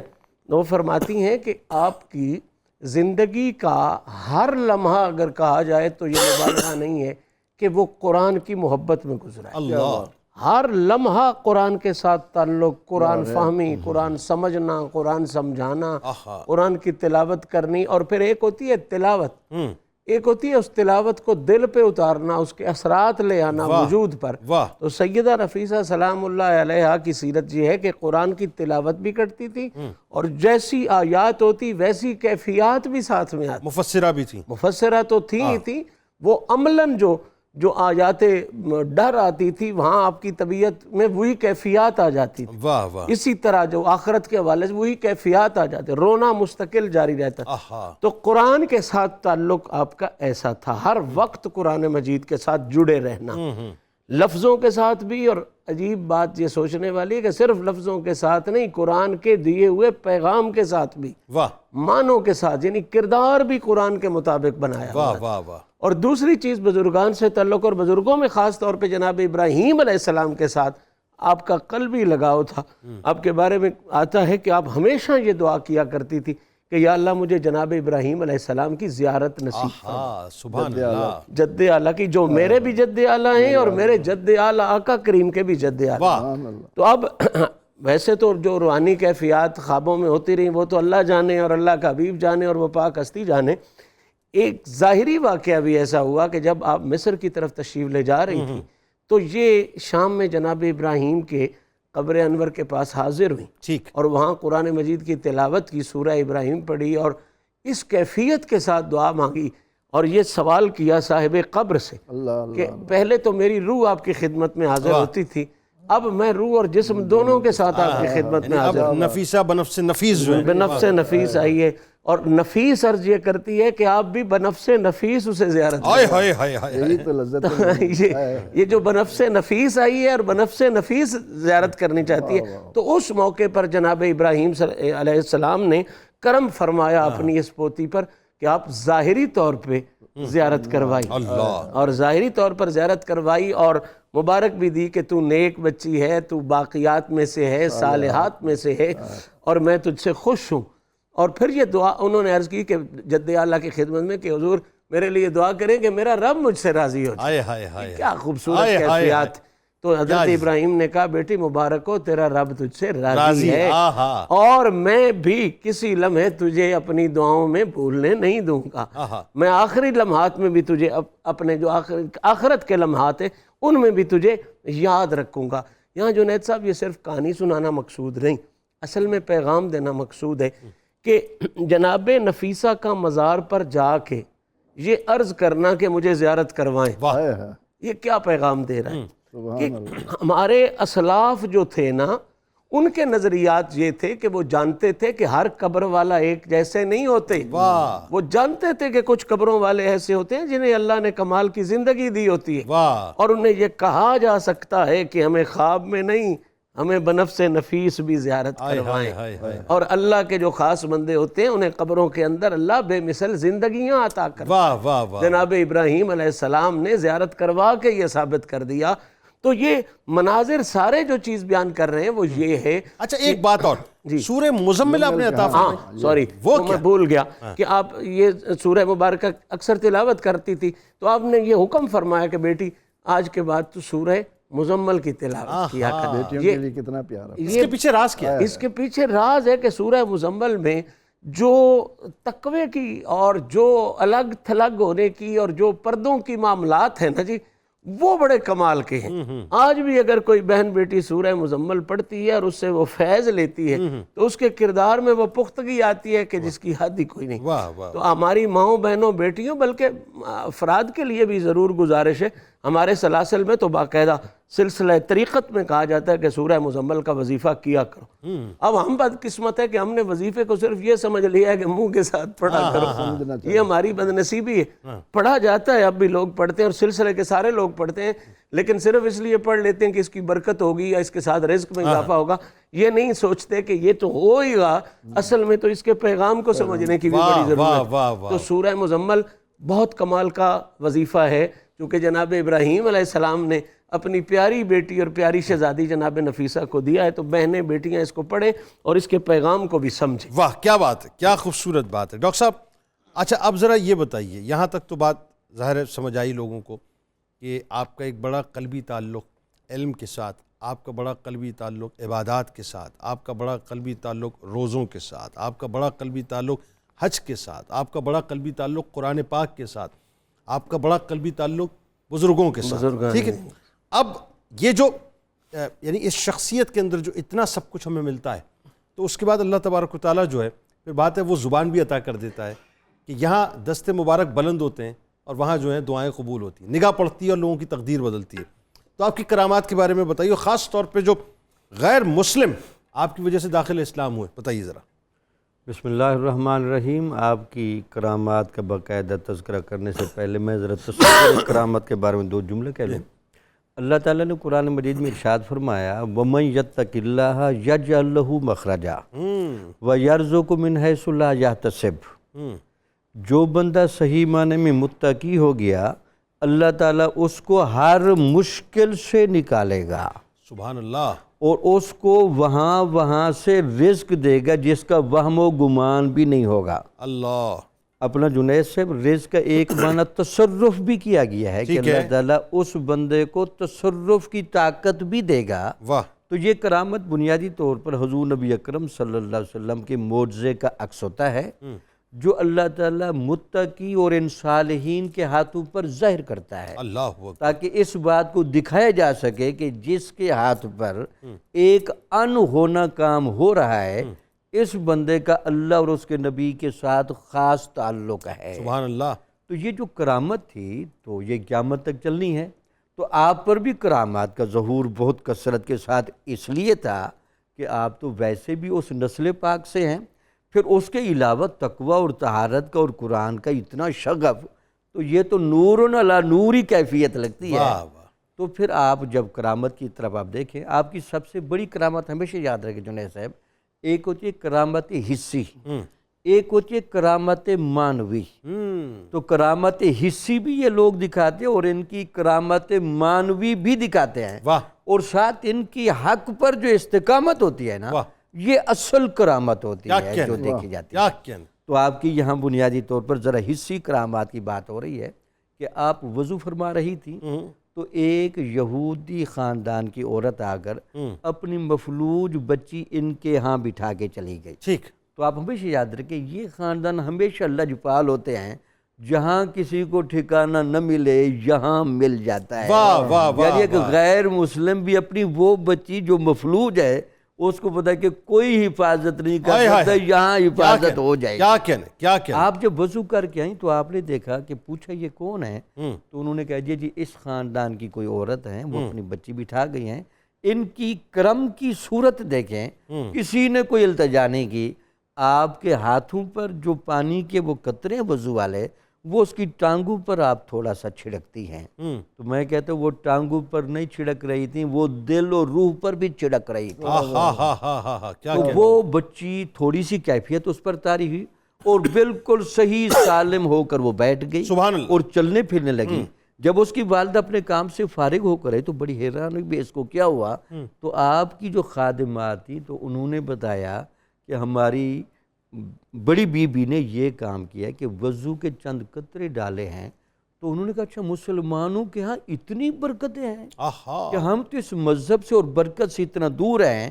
تو وہ یہ کیفیت دے کر آپ کے سامنے جب حاضر ہوئی اور آپ کی جب اس نے باڈی لینگویج دیکھی ہوگی، جنید سے ایک جملہ یہاں مجھے کہنے دیں، اگر کوئی غیر مسلم تعصب کی نگاہ ہٹا کر بیٹھا ہو، وہ کسی پراپر سید زادے کو دیکھ لے تو ایمان لانے پر مجبور ہوتا ہے۔ واہ واہ واہ واہ، کیا اچھی بات ہے، کیا اچھی تو بات، وہ آپ پر ایمان لے آئیں اور کہنے لگی یہ کیا ہوا؟ تو انہوں نے کہا یہ اللہ کا خاص کرم ہے، ہمارے خاندان میں یہ ایک معمولی سی بات ہے۔ تو اس نے کہا جی مجھے آپ کلمہ پڑھیں، واہ، مجھے دامن اسلام کی رحمت سے وابستہ کریں۔ پھر وہ عورت گھر گئی، اپنے خاندان کے 70 فیملیز کو ساتھ لے کر آئی۔ 70 افراد کو، جی ہاں، 70 فیملیز فیملیز کو، خاندان کو۔ اوہو، تو اس سے آپ اندازہ لگیں کہ وہاں 70 خاندانوں کا مومن ہونا تو کتنا ماحول بنا ہوگا۔ یعنی سارے کے سارے یہودی وہ وہاں آ کر عورتیں بھی سبحان مسلمان اللہ، ہوئیں سبحان اللہ، اور کچھ عرصہ وہاں رہے۔ اچھا، انہوں نے جب یہ فیض و برکت دیکھا تو اسی وجہ سے کہتے ہیں کہ آپ کے وہاں جانے کے بعد غیر مسلموں کو کثرت کے ساتھ اسلام لانے کی توفیق ملی۔ سبحان اللہ، یہ سبحان آپ اللہ، کا رنگ تھا۔ تو پھر ان کی جو معنوی کرامتیں ہیں، یہ اپنے ساتھ تعلق والوں کی کیسے تربیت فرماتے ہیں، واہ، ان کو دین کا پیغام کیسے دیتے ہیں۔ واہ، پھر وہ جو میں گزارش کر رہے اتنے کٹھن ماحول میں، جی جی جنید صاحب یہاں بھی ایک جملہ مجھے کہنے دیں۔ جی جی پلیز، تو عام طور پر یہ ہوتا ہے کہ جب حالات ناسازگار ہوتے ہیں تو ہم رخصت کی راہیں لیتے ہیں۔ بالکل ایسا ہے، ان لوگوں نے بتایا کہ جتنے بھی حالات ناسازگار ہو جائیں رخصت کی راہ لینے کی اجازت نہیں، آپ کو عزیمت کی راہ پر چل کر الفقر و فخری کو ثابت کرنا واہ واہ ہوگا واہ، کہ کچھ بھی پاس نہیں ہوگا، لیکن تب بھی اسلام پر ڈٹ کے دکھانا، واہ، اس کی تعلیمات کو پھیلانا بھائی کیا اور بات ہے، اس کو بڑھانا، یہ ہمارا کام ہے۔ کیا خوبصورت، کیا خوبصورت رچاؤ سے گفتگو کی آپ نے۔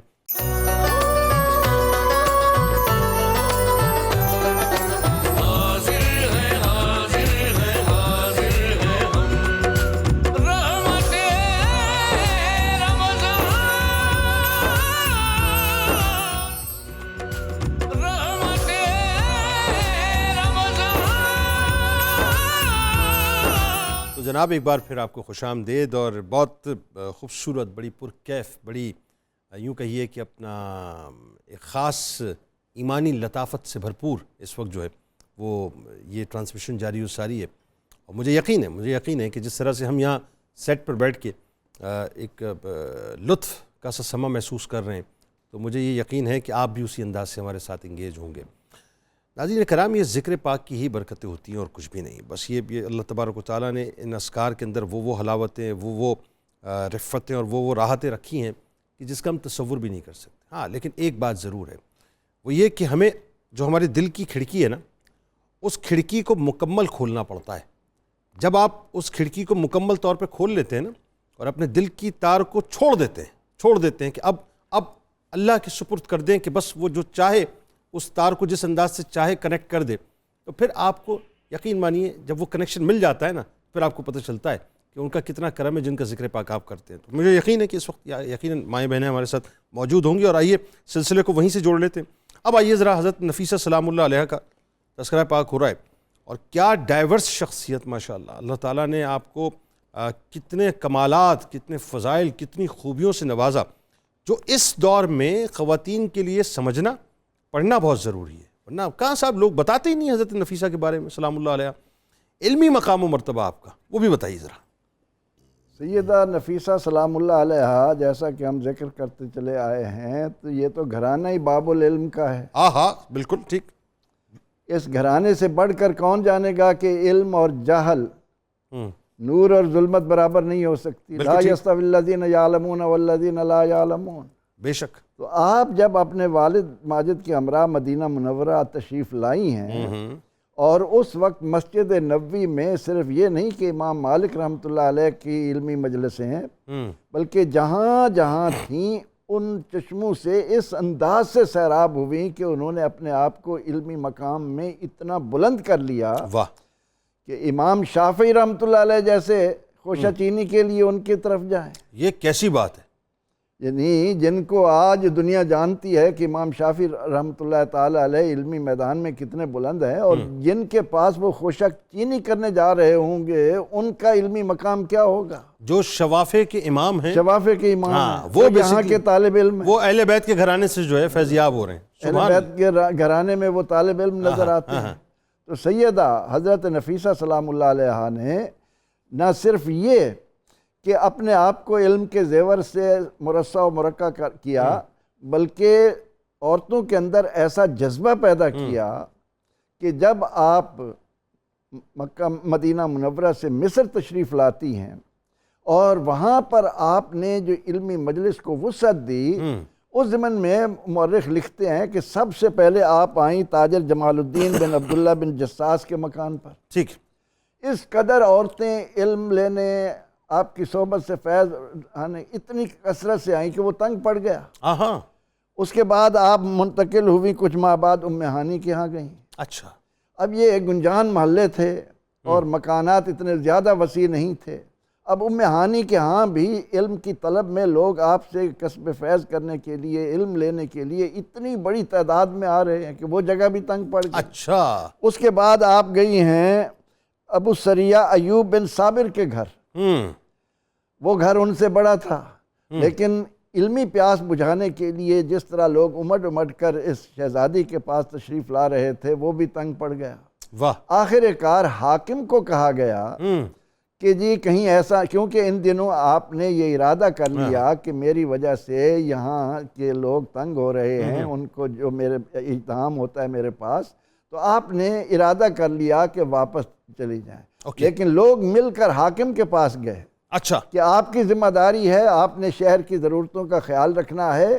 لوگ کیونکہ انہیں معلوم تھا، یعنی مجلس آپ کی بڑھتی چلی جا رہی تھی. علم تھا، جو علم اور علم کا نور جو ہے وہ جیسے امام شافعی رحمۃ اللہ علیہ نے فرمایا نا کہ ان العلم لنور والنور لا یعطی للعاصی. علم وہ نور ہے جو گناہ گاروں کو نہیں ملتا، یہ خوش قسمت لوگوں کو نصیب ہوتا ہے.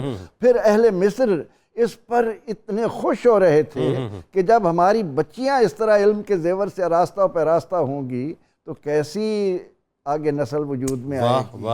اس لیے حاکم نے پھر ان کے لیے بہت بڑی حویلی کا انتظام کیا، ان کی منت سماجت کی گئی، بلکہ حاکم خود گیا آپ کے پاس اور کہنے لگا کہ مجھے امید ہے کہ میرے آنے پر آپ میری التجا نہیں ٹھکرائیں گی، آپ جو جو ضرورت ہے بتائیں، میں اس کو پورا کرنے کے لیے تیار ہوں۔ واہ۔ تو آپ نے علمی طور پر بھی اس طرح سے خدمت کی، لوگوں کے اندر جذبہ پیدا ہوا، لوگوں کو علم ہوا کہ حقیقی معنوں میں علم قرآن و سنت کا ہمیں اہل بیت کے گھرانے سے مل رہا ہے۔ واہ۔ تو آپ نے بلکہ امام شافعی رحمۃ اللہ علیہ کے ساتھ ساتھ وہ تو نکات لیتے تھے حدیث کے، ذوالنون مصری لیکن ذوالنون مصری طریقت بھی وہاں سیکھنے جا رہے ہیں۔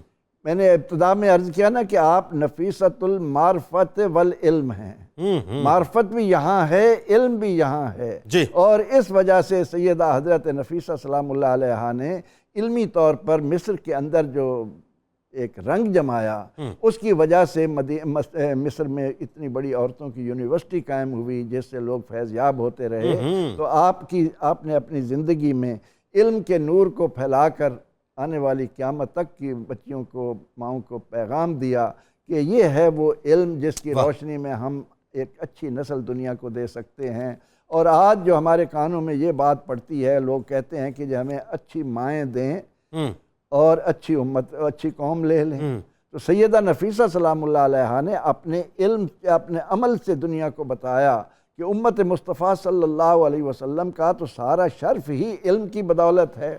اور اس نقطہ نظر سے جب ہم یہ دیکھتے ہیں کہ اقبال جب یہ کہتا ہے کہ حکومت کا تو کیا رونا، کہ وہ ایک عارضی شے تھی، نہیں دنیا کے آئین مسلم سے کوئی چارہ، مگر وہ علم کے موتی کتابیں اپنے آبا کی، جو دیکھیں ان کو یورپ میں تو دل ہوتا ہے سی پارا۔ اچھا، یہاں غنی روز سیاہ پیر کنارہ تماشا کن، کہ نور دیداش روشن کند چشم زلیخا۔ اچھا، اب اس میں دیکھیں پروفیسر، جو نقطہ میں سمجھنا چاہ رہا ہوں اور ظاہر ہے لوگ سننا بھی چاہتے ہوں گے، یہ جو ساری گفتگو حضرت نفیسہ سلام اللہ علیہ کے ولی سے ہو رہی ہے، آپ یہ دیکھیے کہ میں نے ابھی تک کوئی ایک روایت آپ کی زبان سے، مہمانان کی زبان سے نہیں سنی کہ جہاں خدا نخواستہ آپ کے شوہر نامدار نے یا آپ کے والد گرامی نے آپ کو کہیں مطلب محدود کیا ہو۔ محدود سے مرادی سرٹن باؤنڈری تو ظاہر ہے اس کے اندر، مطلب اسلام نے جو فریم ورک دیا عورت کے لیے وہ تو اپنی جگہ قائم رہے گا،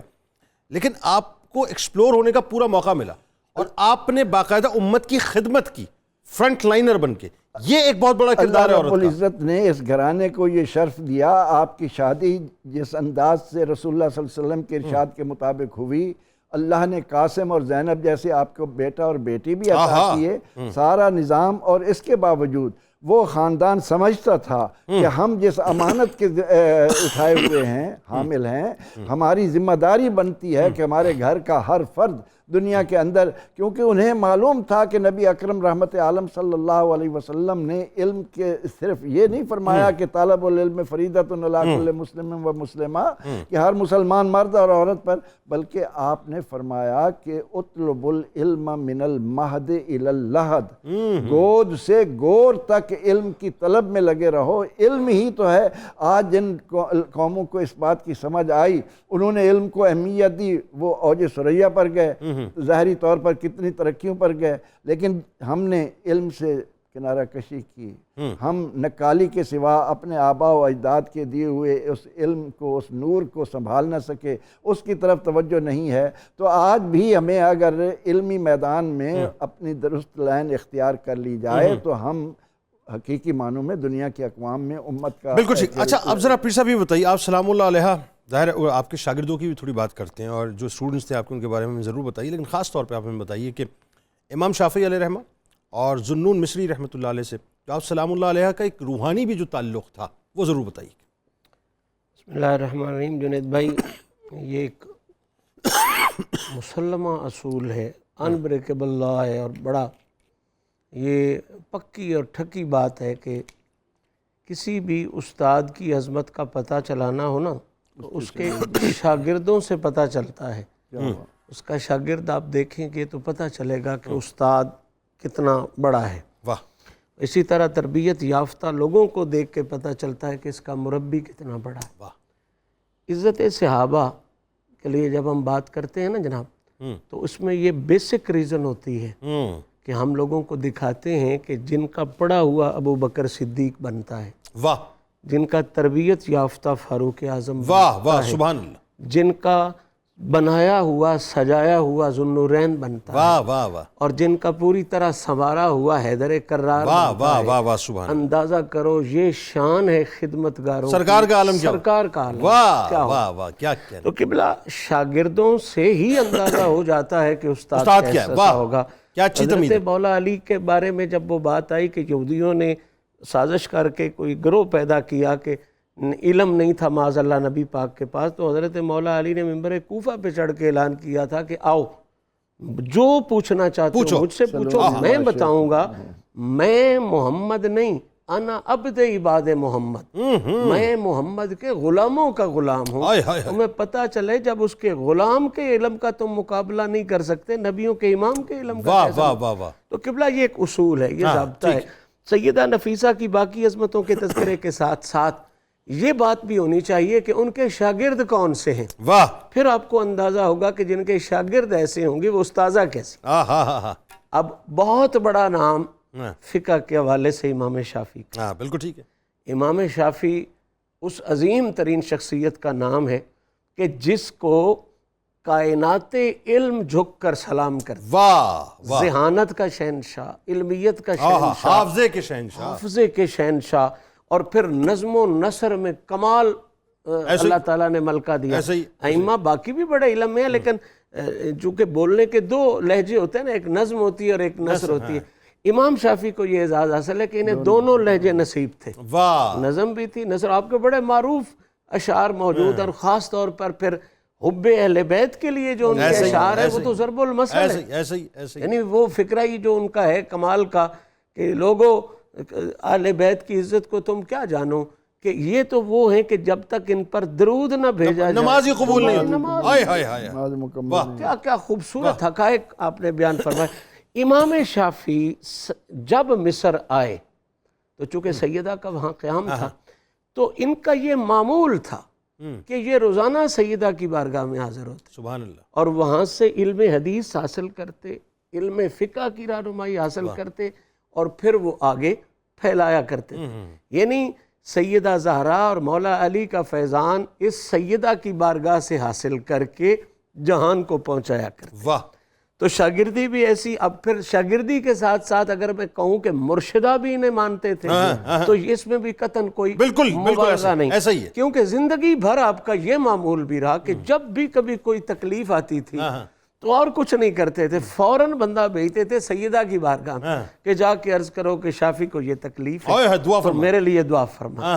تو آپ دعا فرماتی، اور کتابوں میں لکھا ہے کہ ابھی وہ نامہ بر واپس نہیں آیا ہوتا تھا کہ انہیں شفا ہو گئی، شفا ہو جاتی تھی، واہ پر یہی معاملہ ہوا کہ جب آپ کی وہ آخری آئی نا جی، موت کی مرض آ گئی، تو انہوں نے اسی معمول کے مطابق مائی صاحبہ کی خدمت میں عرض کیا، تو وہ بصیرت اور بصارت، کیا بات، تو آپ نے جواباً یہ کہا کہ اللہ کی ملاقات بھی بندے کے لیے بہت بہتر بہت ہوتی ہے۔ بہتر ہوتی ہے، تو یہ جب نامہ بر لے کے آیا تو شافعی نے کہا لوگوں اب میں وقت آ گیا، بچنے والا وقت نہیں آ ہوں، گیا، یہ وصیت ہے، اور وصیت میں یہ لکھا کہ پھر میں اس طرح کرنا، میں دنیا سے چلا جاؤں گا، مرشدہ نے کہہ دیا ہے، لیکن یہ یاد رکھنا میرا جنازہ جو ہے وہ میری سیدہ کے دروازے پر لے جانا۔ ہائے ہائے ہائے ہائے، یہ مجھے تو وہ منظر نظر آ رہا جس طرح ابوبکر صدیق نے عرض کیا تھا کہ لوگوں میرے جب کفنا لو تو میرا جنازہ میرے آقا کے دروازے پر۔ ہائے ہائے ہائے ہائے ہائے، تو یہ وہی منظرنامہ یہاں پہ شافعی پیش کر رہا ہے، سیدہ کے دروازے پر لے جانا۔ اب ان کا وصیت بھی تھی، پھر حاکم نے بھی کہا کہ چونکہ سیدہ تشریف نہیں لا سکتی لہٰذا جنازہ لے جایا جائے۔ وہاں جا کے آپ نے باپردہ امام شافعی کا جنازہ، ان کے ایک دوست تھے جناب یعقوب، ان سے پڑھوایا اور خود پردے کے اندر رہ کے ان کا جنازہ پڑھا۔ اور اس جنازے میں کوئی اہل دل اور اہل علم لوگ تھے، وہی یعقوب فرماتے ہیں کہ اس نے للکار کے کہا لوگوں مبارک ہو، آج جتنے لوگ شافعی کے جنازے میں آئے ہیں اللہ نے سب کو معاف کر دیا اور بلندی دے دی ہے، اور شافعی کو جو بلندی دی ہے وہ سیدہ نفیسہ کی دعا اور جنازے میں شرکت کی وجہ سے عطا فرمائی۔ اسی طرح جناب ذوالنون مصری جو تصوف کا امام ہے، فقر کا امام ہے، ولایت کا امام ہے، وہ بھی ہمیشہ یہ کہا کرتے تھے کہ لوگوں اس وقت اگر کوئی پوری دنیا میں ایسی شخصیت ہے جس کی زبان سے نکلی ہوئی بات رب کسی صورت میں ٹالتا ہی نہیں ہے تو وہ سیدہ نفیسہ۔ سبحان اللہ۔ مجھے ذرا اجازت دیجیے، محمد یار صاحب ہمارے ساتھ ہیں ساہیوال سے، السلام علیکم۔ السلام علیکم سر. وعلیکم السلام جناب. جنید بھائی کیا حال ہے جی؟ الحمدللہ جناب, آپ ٹھیک ہیں؟ سر اللہ کا کرم ماشاءاللہ پروگرام سر آپ کا بہت اچھا ہے جی. بڑی مہربانی جی, فرمائیے کیا پوچھنا چاہتے ہیں؟ سر میں نے نا فطرانے کے بارے پوچھنا ہے. فطرانے کا کیا پوچھنا ہے؟ سر نا جو موجودہ ریٹ ہے وہ ہے 5,000 روپے گندم کا. ٹھیک ہے. جو گورنمنٹ نے ریٹ کیا ہوا ہے 3900 روپے, اور 8-10 دن میں گندم جو ہے نا وہ تیار ہو جانی ہے. اس کے بارے میں تھوڑا جا علماء کرام سے پوچھ. فطرانے کا کیا مطلب ریٹ ہوگا وہ اس پہ بات کر لیتے ہیں. بالکل ٹھیک ہے, آپ کو بتلا دیتے ہیں. بہت شکریہ آپ نے ہمیں جوائن کیا. اچھا جی, عمران صاحب ہمارے ساتھ فیصل آباد. السلام علیکم. وعلیکم السلام جناب. سر میں علماء آپ کا پروگرام بڑا پیارا ہے. میں پہلے رمضان سے ہی آپ کا پروگرام میں دیکھ رہا ہوں. بہت شکریہ جناب. فرمائیے کیا پوچھنا چاہتے ہیں؟ ہاں تو میں سانگر سنگھ سے بات کر رہا ہوں. بڑا پیارا, بڑا ہی بنا رحمتوں کا پروگرام ہے آپ کا. بہت شکریہ. علماء کرام سے یہ پوچھنا ہے کہ سر اللہ تعالیٰ کب ناراض ہوتے ہیں؟ اللہ تعالیٰ کب ناراض ہوتے ہیں؟ اچھا بالکل آپ کو بتاتے ہیں. بہت شکریہ آپ نے ہمیں جوائن کیا. مختار احمد صاحب ہمارے ساتھ فیصل آباد سے. السلام علیکم. السلام علیکم جنید صاحب. جناب. جنید صاحب میں نا تقریباً 10-12 سال تو تمہیں دیکھ رہے ہیں جی. اللہ تعالیٰ تمہیں سلامت رکھے, پنج تن پاک دا صدقہ. آمین, جزاک اللہ. یعنی ایک اشرے سے اوپر جو آپ مجھے دیکھ رہے ہیں, 12 برس ہو گئے. اچھا جنید صاحب میرا ایک عرض ہے کہ میں ویسے تھوڑا عاشق ہوں, اس لیے اسی عاشق رسول ہو تو میں تھوڑا عاشق ہوں. بس اللہ آپ تعالیٰ تمہیں سلامت رکھے. بس دعا کیجیے. بتائیے کیا سوال کرنا چاہ رہے ہیں؟ اچھا جنید صاحب, ایک میں کام کرتا ہوں تو اللہ دا ذکر کرتا. میں 900 مرتبہ روز قل ہو اللہ پڑھتا, 300 مرتبہ الحمدللہ پڑھتا. ٹھیک ہے. کلمہ طیبہ میں 2100 مرتبہ پڑھتا. ماشاءاللہ. یا حیو یا قیوم میں 500 مرتبہ پڑھتا. یا ودود میں 500 مرتبہ پڑھتا. ماشاءاللہ. 1200 مرتبہ میں یا علی مشکل کشا شیر خدا مدد فرما. اچھا ماشاءاللہ. 500 مرتبہ میں یا حسن یا حسین. 500 مرتبہ یا حضرت عباس کمرے بنی ہاشم تیری عظمت کو سلام. ماشاءاللہ. مطلب کہ میں نا یہ میرا معمول ہے. ٹھیک ہے ماشاءاللہ. دعا مینوں ایک یہ ہے کہ کوئی مطلب کہ کسے کوئی حاصل کرنے واسطے نہیں, ماں باپ دی آخرت واسطے پڑھدا ہوں. اس لیے میرے ماں باپ دنیا میں چلے گئے. اللہ تعالیٰ ان کے درجات اللہ تعالیٰ ان کے درجات بلند فرمائے. اللہ تعالیٰ آپ کو استقامت عطا فرمائے. بہت شکریہ آپ نے ہمیں جوائن کیا. لیکن میں ایک چھوٹی سی بات آپ سے عرض کروں. یہ کچھ راز و نیاز کی باتیں ہوتی ہیں, اس کو پردے میں رکھا کریں. کیا پڑھ رہے ہیں, کیا کر رہے ہیں, یا آپ جانے آپ کا رب جانے, بس اسی کو معلوم. وہ ہے نا منی من گفتم پردہ نہ فاشتم, تو پردے میں ہی جو ہے وہ رہنا چاہیے سارا معاملہ. اچھا ذرا بتائیے گندم کا ریٹ کے حساب سے فطرانے کا کیا ہے؟ جو گورنمنٹ مقرر کرے اس ریٹ پہ چلنا ہے. مارکیٹ کے حالات خراب ہوتے ہیں. ہاں بالکل ٹھیک. جو گورنمنٹ مقرر کرے گی اس ریٹ کے حساب سے آپ نے فطرانہ دینا. وہ کوئی 200 کے قریب بنے گا, 200 سے تھوڑا اوپر. ٹھیک, وہ جو بھی بنے مطلب گورنمنٹ کے ریٹ. ٹھیک. اچھا اللہ تعالیٰ کب ناراض ہوتا ہے؟ سوال بڑا پیارا ہے اور بڑا سادہ سا سوال ہے. اللہ تعالیٰ ظاہری بات ہے کہ جب نبی پاک صلی اللہ علیہ وسلم کی اتباع کریں تو رب راضی ہوتا ہے, اور جب حضور کی اتباع سے دور ہو جائیں تو اللہ ناراض ہوتا ہے. لیکن آج ایک خوبصورت سی بات, چونکہ ایک سیدہ کا ذکر ہو رہا ہے, تو اس حوالے سے یہ حدیث پیش کرنا میں اپنے لیے سعادت سمجھتا ہوں کہ سیدہ فاطمہ الزہرا پاک کی ہستی ایسی ہے کہ جن کے لیے نبی پاک صلی اللہ علیہ وسلم نے مخاطب کر کے فرمایا تھا کہ یہ میری بیٹی جو ہے, اس کو اللہ کی بارگاہ میں یہ مقام حاصل ہے کہ یہ جب ناراض ہوتی ہے تو اللہ ناراض ہو جاتا ہے, یہ جب راضی ہوتی ہے تو اللہ بھی راضی ہوتا ہے. سیدہ پاک کو راضی. سیدہ پاک. واہ واہ سبحان اللہ. ڈاکٹر صاحب فائنلی ذرا یہ بتائیے, آپ کا وصال پاک کا منظرنامہ, وہ بھی کیا منظرنامہ ہے صاحب. پھر بات یہ ہے کہ آپ کا روزہ, آپ کی تلاوت, سرکار علیہ السلام کی بشارتیں, یہ ساری باتیں. وقت ذرا سمٹا ہوا ہے, بتائیے. بسم اللہ الرحمن الرحیم. آپ کے جب وصال کے لمحات قریب ہے تو آپ پر ذوف کے آثار طاری ہوئے. تو آپ کی جتنی بھی خادمات تھی تو انہوں نے محسوس کیا کہ کسی طبیب کو بلانا چاہیے اور ان سے گزارش کرنی چاہیے کہ آپ ذرا دیکھیں تو ان کو کیا دوائی دی جائے, کیا کہا جائے. اس کے بعد جب وہ طبیب لایا گیا تو آپ کے بارے میں یہ ہے کہ آپ نے جب طبیب آپ کو دیکھ چکا, باتیں ہو چکی, تو آپ نے کہا جی اب میں آپ کو, ان کو چونکہ بات میں نہیں بتا رہی تھی, میرے لمحات قریب آ گئے ہیں اور مجھے اشارہ بھی کر دیا گیا ہے کہ جس پروٹوکول کے ساتھ مجھے یہاں سے لے جایا جائے گا تو جنہوں نے مجھے مصر بھیجا ہے وہ خود مجھے یہاں عالم برزخ کی طرف لے کے جائیں گے. اللہ. اشارہ یہ تھا کہ حضور نبی اکرم صلی اللہ علیہ وسلم آنے والے ہیں, تو آپ ایک پورے ماحول کے ساتھ تشریف لائیں گے مجھے اشارہ روحانی طور پر مل چکا ہے، اور آپ قرآن مجید کی اس وقت تلاوت کر رہی تھی، آپ کی جو وہ بھتیجی ہیں سیدہ زینب، وہ کہتی ہیں کہ یہ آیت آخری تھی جب آپ کی آنکھیں بند ہونے کی طرف جا رہی تھیں، لہم دار السلام عند ربہم وہو ولیہم بما کانوا یعملون، سورۃ انعام کی یہ آیت آپ پڑھ رہی تھیں، تو اس وقت کہتے ہیں کہ ہم نے جو منظر دیکھا تو گھر کے اندر ایک نورانی کیفیت پیدا ہوئی اور ایک پورا ماحول نظر آیا، ہمیں آپ کی وجہ سے محسوس ہوا کہ حضور نبی اکرم صلی اللہ علیہ وسلم خود تشریف لائے ہیں اور اپنی اس بیٹی کو خود عالم برزخ کی طرف روانہ کر رہے ہیں۔ حضور نبی اکرم صلی اللہ علیہ وسلم کا اپنی امت کو اور اپنے صاحبزادوں اور صاحبزادیوں کو یہ اعزاز ہے نا، یہ تواتر سے ثابت ہے۔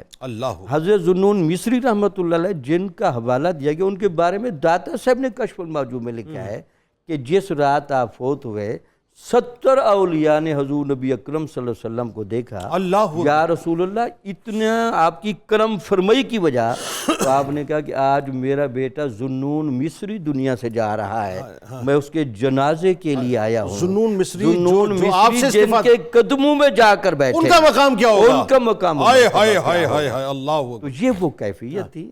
پھر اب آپ جب عالم برزخ کی طرف روانہ ہو گئیں، آپ کی پوری تیاری کر لی گئی، آپ کے خامن کا دل یہ تھا کہ آپ کو مدینہ شریف لے جائیں، لیکن جب آپ کے لیے یہ فیصلہ ہوا تو پورا مصر کی عورتیں اور سب امڑ کے آ گئے، نہیں جانے دیں گے، نہیں جانے دیں کہ نہیں سیدہ زادہ ہم نہیں جانے دیں گے، ہم نہیں جانے دیں گے، یہ ہمارے پاس ہی رکھیں۔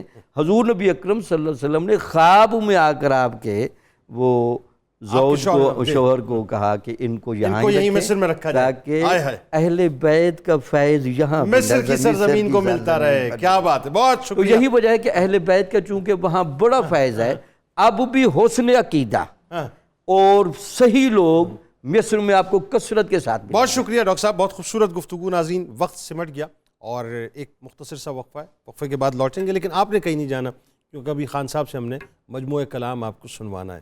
لوٹتے ہیں جناب۔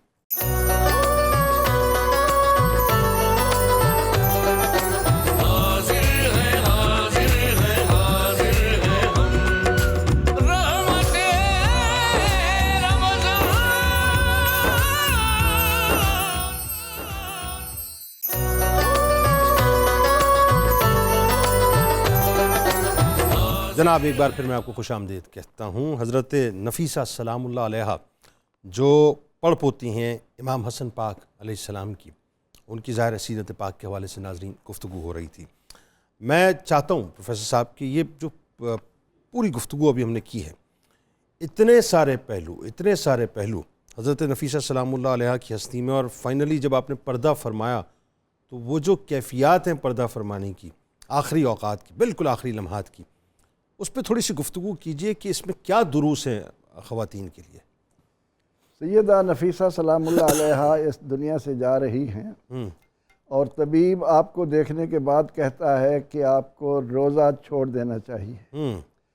اس موقع پر آپ یہ پیغام دے رہی ہیں کہ روزے کی حالت میں ہی تو میں دنیا سے جانا چاہتی ہوں۔ نبی اکرم رحمت عالم صلی اللہ علیہ وسلم نے فرمایا تھا کہ میں شعبان کا روزہ کیوں رکھتا ہوں کہ اس دن جب روحیں لینے کا حساب ہو اور فیصلہ ہو اللہ کی طرف سے، تو میرا فیصلہ اس حال میں ہو کہ میں روزے سے ہوں۔ تو سیدہ نفیسہ سلام اللہ علیہا نے عین اس موقع پر اپنے جد امجد آقا علیہ الصلاۃ والتسلیم کی اس بات کو پیغام کے طور پر قیامت تک آنے والوں کے لیے رکھا کہ وہاں تک بھی نہیں بھولنا چاہیے کہ میں اس دنیا سے بھی آقا کی اتباع کرتی ہوئی ہمیشہ کی زندگی پا لوں۔ سبحان اللہ۔ اور اس میں ایک بڑا اور پہلو خاص طور پہ روزے سے آپ کا جو عشق تھا، پیار تھا، پوری ظاہر 40 برس تقریباً آپ نے روزے میں گزارے، اور یہ کیفیت یہ بتاتی ہے کہ ہم اگر اپنے آپ کو اسپریچولی بہتر کرنا چاہتے ہیں تو ہمیں بھی روزوں سے پھر عشق کرنا پڑے گا۔ بلا شبہ سیدہ نفیسہ سلام اللہ علیہا کا سیرت کا پہلا درس یہ ہے کہ آپ کو روزوں کے ساتھ صرف فرض روزے نہیں بلکہ نفلی روزے جو ہیں وہ بھی کثرت سے آپ کو رکھنے چاہیے۔ اور دوسرا درس جو خاص ہے وہ یہ ہے کہ ہماری ماؤں بہنوں کو قرآن سے تعلق بڑا مضبوط کرنا چاہیے۔ اور تیسرا درس خاص طور پہ میں عرض کرنا چاہوں گا کہ آپ نے دیکھے نا جی وصیت تھی جناب امام شافعی کی کہ میری سیدہ کے دروازے پر جائے تو پردے میں رہتے ہوئے سارے معاملات کو سر انجام دیا جا سکتا ہے. اگر میری ماں بہن بیٹی چاہے تو پردہ بھی رکھ سکتی ہے اور سارے معاملات سر انجام. یہ بڑی اہم ترین بات ہے. میں چاہتا ہوں اسی کو ذرا میسج کی صورت میں لے لیجئے کہ اگر عورت اس ادب کا، اس ڈیکورم کا اور اس سرٹن لیمٹس کا خیال رکھتے ہوئے چاہے تو بہت کچھ کر سکتی ہے. بہت کچھ کر سکتی ہے. پھر آپ نے دیکھا کہ سید نفیسہ سلام اللہ علیہ نے زندگی بھر درس دیا اور آپ کے درس میں عورتیں بھی شامل ہوتی تھی اور مرد بھی شامل ہوتے تھے. تو ہماری وہ جو مسلمان مائیں بہنیں یہ صلاحیت رکھتی ہیں تو ان کو باقاعدہ درس کا اہتمام کرنا چاہیے. اور بالخصوص یہ ماہ رمضان میں صلاۃ التسبیح کا، تسبیحات کا، درود و سلام کا یہ زیادہ سے زیادہ اہتمام کرنا چاہیے. کیونکہ ہمارے پاکستانی ماحول میں اتنی تعلیم نہیں ہے، عورتیں زیادہ جاہل ہیں، تو ان کے اندر یہ چیزیں ہم ماہ رمضان میں بہت ڈیولپ کر سکتے ہیں. عورتیں مطلب جو ہے وہ اس طرح توجہ مطلب ان کو دینی چاہیے تعلیم کی طرف، جس طرح سے مطلب تعلیم پہ توجہ دینے کا حق ہے. بالکل ٹھیک ہے، بالکل ٹھیک ہے. ناظرین ہمارے ساتھ رہیے. ایک مختصر سا وقفہ ہے، آپ بھی سیری کیجیے، ہم بھی کرتے ہیں. اور جو میں نے آپ کو مجموعہ کلام سنانے کا وعدہ کیا تھا وہ انشاءاللہ وقفے سے لوٹ کے آپ کو ضرور سنائیں گے. تو آپ نے کہیں نہیں جانا، آپ سے ملاقات کریں گے مختصر سے وقفے کے بعد.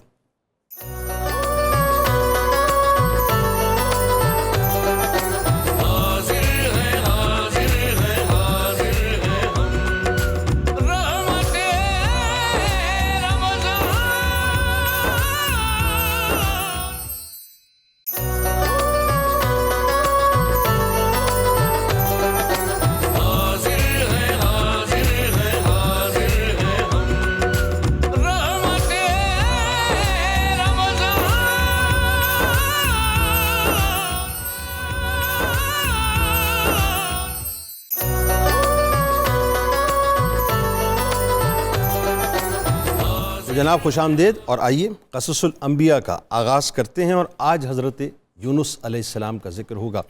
یعنی یونس علیہ السلام کی قوم ناظرین وہ قوم ہے جن کے لیے باقاعدہ عذاب کا فیصلہ ہو گیا.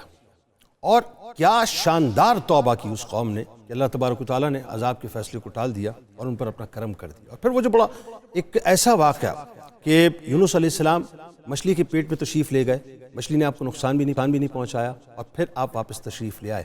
آج میرے ساتھ آپ نے جڑے رہنا ہے. حضرت یونس علیہ السلام ناظرین، ان کا اسم گرامی یونس بن متا اور لقب ذوالنون بھی ہے اور صاحب الحوت یعنی مچھلی والے بھی ہے. دونوں القاب آپ کے ہیں. آپ حضرت ہود علیہ السلام کی اولاد میں سے ہیں اور آپ بستی نینوا کی قوم کی طرف نبی بنا کر بھیجے گئے جو موصل کا علاقہ ہے اور دجلہ کے کنارے پر واقع ہے. آپ نے تقریباً 40 برس تک لوگوں کو بت پرستی چھوڑنے اور توحید کی دعوت دی، لیکن انہوں نے آپ کو جھٹلایا. ظاہر ہے جو انبیاء کرام کے ساتھ ہوتا رہا اور اپنے شرک سے وہ قوم باز نہ آئی. تب آپ نے اللہ تبارک و تعالیٰ کے حکم سے انہیں عذاب کی خبر دی اور خود علاقے سے آپ باہر تشریف لے گئے. حضرت یونس علیہ السلام کی قوم ناظرین، اس نے عذاب کا جب مشاہدہ کیا تو بارگاہ الہی میں سچی توبہ کر لی اور اللہ تبارک و تعالیٰ نے ان کے اوپر جو آنے والا عذاب تھا جس کا فیصلہ ہو چکا تھا اس کو اٹھا لیا. حضرت یونس علیہ السلام پر ناظرین جداگانہ کوئی کتاب یا صحیفہ نازل نہیں ہوا، البتہ وحی کے ذریعے سے آپ پر بعض احکام نازل ہوئے، جیسا کہ سورہ نساء کی آیت نمبر 163 میں اللہ تبارک و تعالیٰ فرماتا ہے کہ اے حبیب، بے شک ہم نے آپ کی طرف اسی طرح وحی بھیجی جیسے ہم نے نوح علیہ السلام کی طرف اور ان کے بعد دوسرے پیغمبروں کی طرف بھیجی تھی، اور ہم نے ابراہیم و اسماعیل اور اسحاق و یعقوب اور ان کی اولاد عیسیٰ اور ایوب اور یونس اور ہارون اور سلیمان علیہ السلام کی طرف بھی وحی فرمائی، اور ہم نے داؤد علیہ السلام کو بھی زبور عطا کی تھی. اللہ تبارک و تعالیٰ نے ناظرین حضرت یونس علیہ السلام پر بہت سارے انعامات فرمائے، جیسا کہ اللہ تبارک و تعالیٰ نے آپ کی دعا قبول فرمائی، آپ کا رجوع بھی قبول فرمایا، مچھلی کے پیٹ میں بھی توجہ اللہ، رضا بالقضاء اور ذکر الہی کی توفیق آپ کو بخشی گئی. خاص فضل فرما کر مچھلی کے پیٹ سے آپ کو نجات دی گئی اور آپ کو اپنے منتخب بندوں اور صالحین کے گروہ میں اعلیٰ درجہ عطا فرمایا. اس حوالے سے سورہ قلم کی آیت نمبر 48 تا 50 میں اللہ تبارک و تعالیٰ یوں ارشاد فرماتا ہے کہ پس آپ اپنے رب کے حکم کے انتظار میں صبر فرمائیے اور مچھلی والے پیغمبر یونس علیہ السلام کی طرح دل گرفتہ نہ ہو جب انہوں نے اللہ تعالیٰ اس حال میں کہ وہ اپنی قوم پر غم غم و غصے سے بھرے ہوئے تھے. اگر ان کے رب کی رحمت و نعمت ان کی دستگیری نہ کرتی تو وہ ضرور چٹیل میدان میں پھینک دیے جاتے اور وہ ملامت زدہ ہوتے، مگر اللہ نے انہیں اس سے محفوظ رکھا. پھر ان کے رب نے انہیں برگزیدہ بنا لیا اور انہیں اپنے قرب و خاص سے نواز کر کامل نیکوکاروں میں شامل فرما دیا.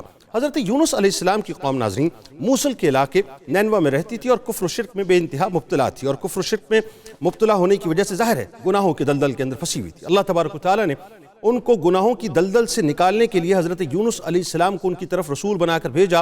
آپ نے انہیں ایک عرصے تک کنٹینیوسلی بت پرستی چھوڑنے اور ایمان لانے کا حکم دیا، لیکن یہ لوگ دعوت قبول کرنے سے مکمل طور پہ انکاری تھے اور حضرت یونس علیہ السلام کی تکذیب پر مکمل طور پہ لگے ہوئے تھے. طویل عرصے تک پوری کوشش کے بعد جب لوگ راہ راست پر نہ آئے تو آپ نے بارگاہ الہی میں دعا کی کہ اے اللہ، قوم مجھے جھٹلانے پر ہی قائم ہے، پس تو ان پر اپنا عذاب نازل کر دے.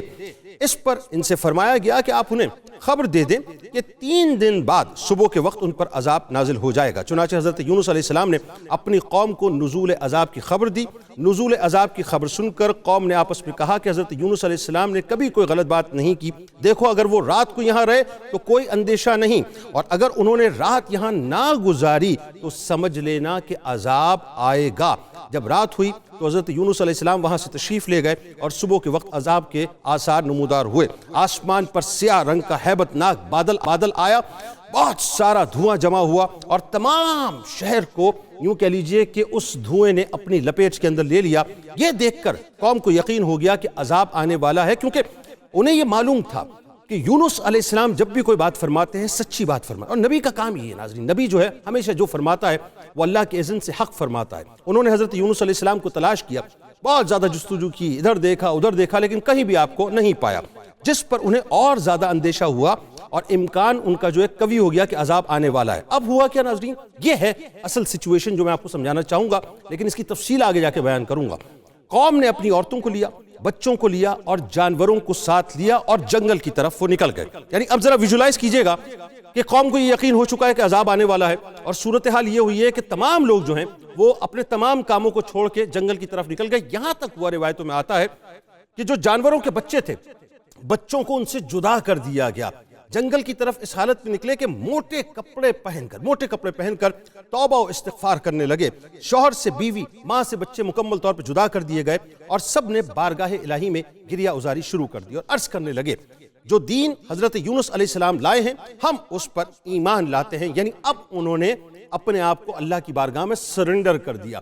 سبمیشن کی بات کر رہے تھے یونس علیہ السلام، سبمٹ نہیں کیا لیکن اب سرنڈر کرنا پڑ گیا، کیونکہ اب دیکھ رہے تھے کہ یہ عذاب کے بادل ہمارے اوپر آ چکے ہیں. چنانچہ انہوں نے سچی توبہ کی اور جو جرائم ان سے ہوئے تھے انہیں دور کیا. یعنی جو پرائے مال کسی کے اگر رکھے تھے وہ واپس کیے، حتیٰ کہ ایک دوسرے کا پتھر، اب ذرا توجہ کیجئے گا کہ اگر عمارت کے اندر کسی نے کسی کی عمارت سے کوئی پتھر لے کے لگایا تھا تو اس نے اس بنیاد میں سے اس پتھر کو نکالا اور نکالنے کے بعد اس شخص کو واپس کر دیا. یعنی حقوق العباد کے معاملے میں وہ ایک بات کو بہت باریکی سے دیکھتے رہے، یہاں تک کہ وہ حد سے اپنی خلاصی چاہتے تھے. اللہ تبارک و تعالیٰ نے ان کی جو اخلاص تھا اس کو اس حد تک قبول فرمایا کہ ان کی مغفرت کو یعنی حتمی کر دیا اور ان کی توبہ کو قبول کر لیا. تو پروردگار عالم نے ان پر رحم بھی کیا، ان کی دعا قبول بھی فرمائی اور ان سے عذاب اٹھا بھی لیا. اس سارے واقعے کو سورہ یونس کی آیت نمبر 98 میں یوں بیان کیا گیا کہ پھر قوم یونس کی بستی کے سوا کوئی اور ایسی بستی کیوں نہ ہوئی جو ایمان لائی ہو اور اسے اس کے ایمان لانے نے فائدہ دیا ہو. جب قوم یونس کے لوگ نزول عذاب سے قبل صرف اس کی نشانی دیکھ کر ایمان لے آئے تو ہم نے ان سے دنیاوی زندگی میں ہی رسوائی کا عذاب دور کر دیا اور ہم نے انہیں ایک مدت تک منافع سے بہرہ مند رکھا. یعنی اللہ تبارک و تعالیٰ کو ان کی توبہ اتنی پسند آئی کہ اللہ تبارک و تعالیٰ نے اس توبہ کو مقبولیت کے پر لگائے اور ان کے اوپر سے عذاب کو ٹال دیا، یعنی ختم کر دیا.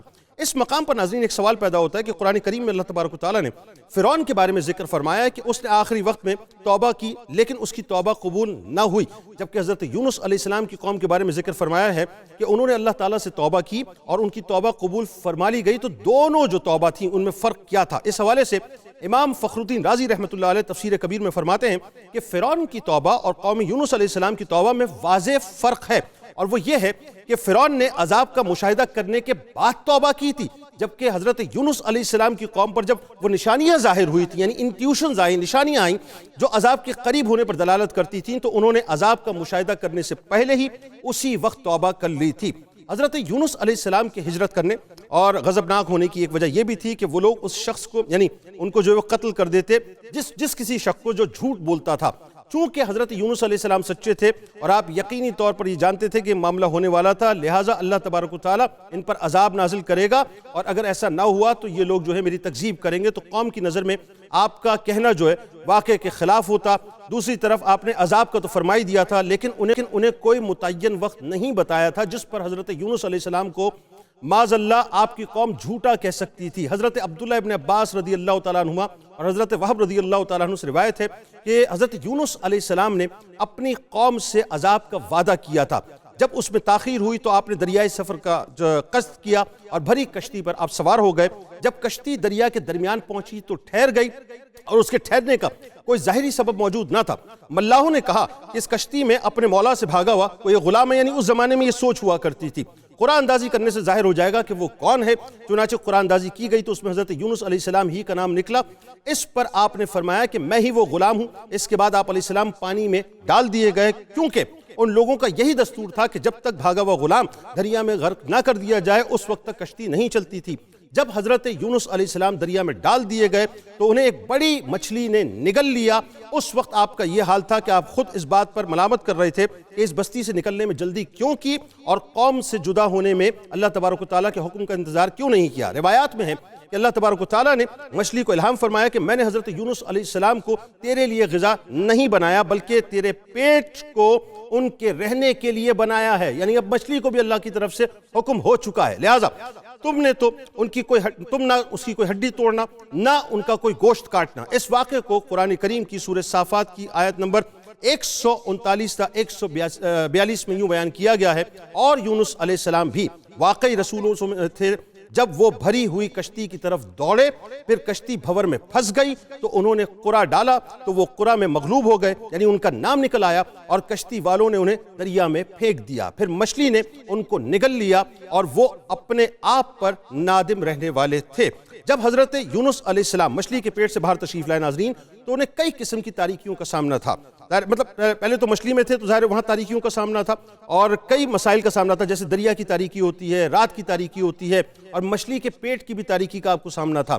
ان اندھیروں میں حضرت یونس علیہ السلام نے اپنے پروردگار سے اس طرح دعا کی کہ آئے میرے رب، تیرے سوا کوئی معبود نہیں اور تو ہر عیب سے پاک ہے، بے شک مجھ سے بیجا ہوا کہ میں اپنی قوم سے تیرا اذن اور اجازت پانے سے پہلے جدا ہو گیا۔ اس واقعے کو قرآن نے سورہ انبیاء کی آیت نمبر 87 میں یوں بیان کیا، اور ذنون مچھلی کے پیٹ والے نبی علیہ السلام کو بھی یاد فرمائیے جب وہ اپنی قوم پر غضبناک ہو کر چل دیے، پس انہوں نے یہ خیال کر لیا کہ ہم ان پر اس سفر میں کوئی تنگی نہیں کریں گے۔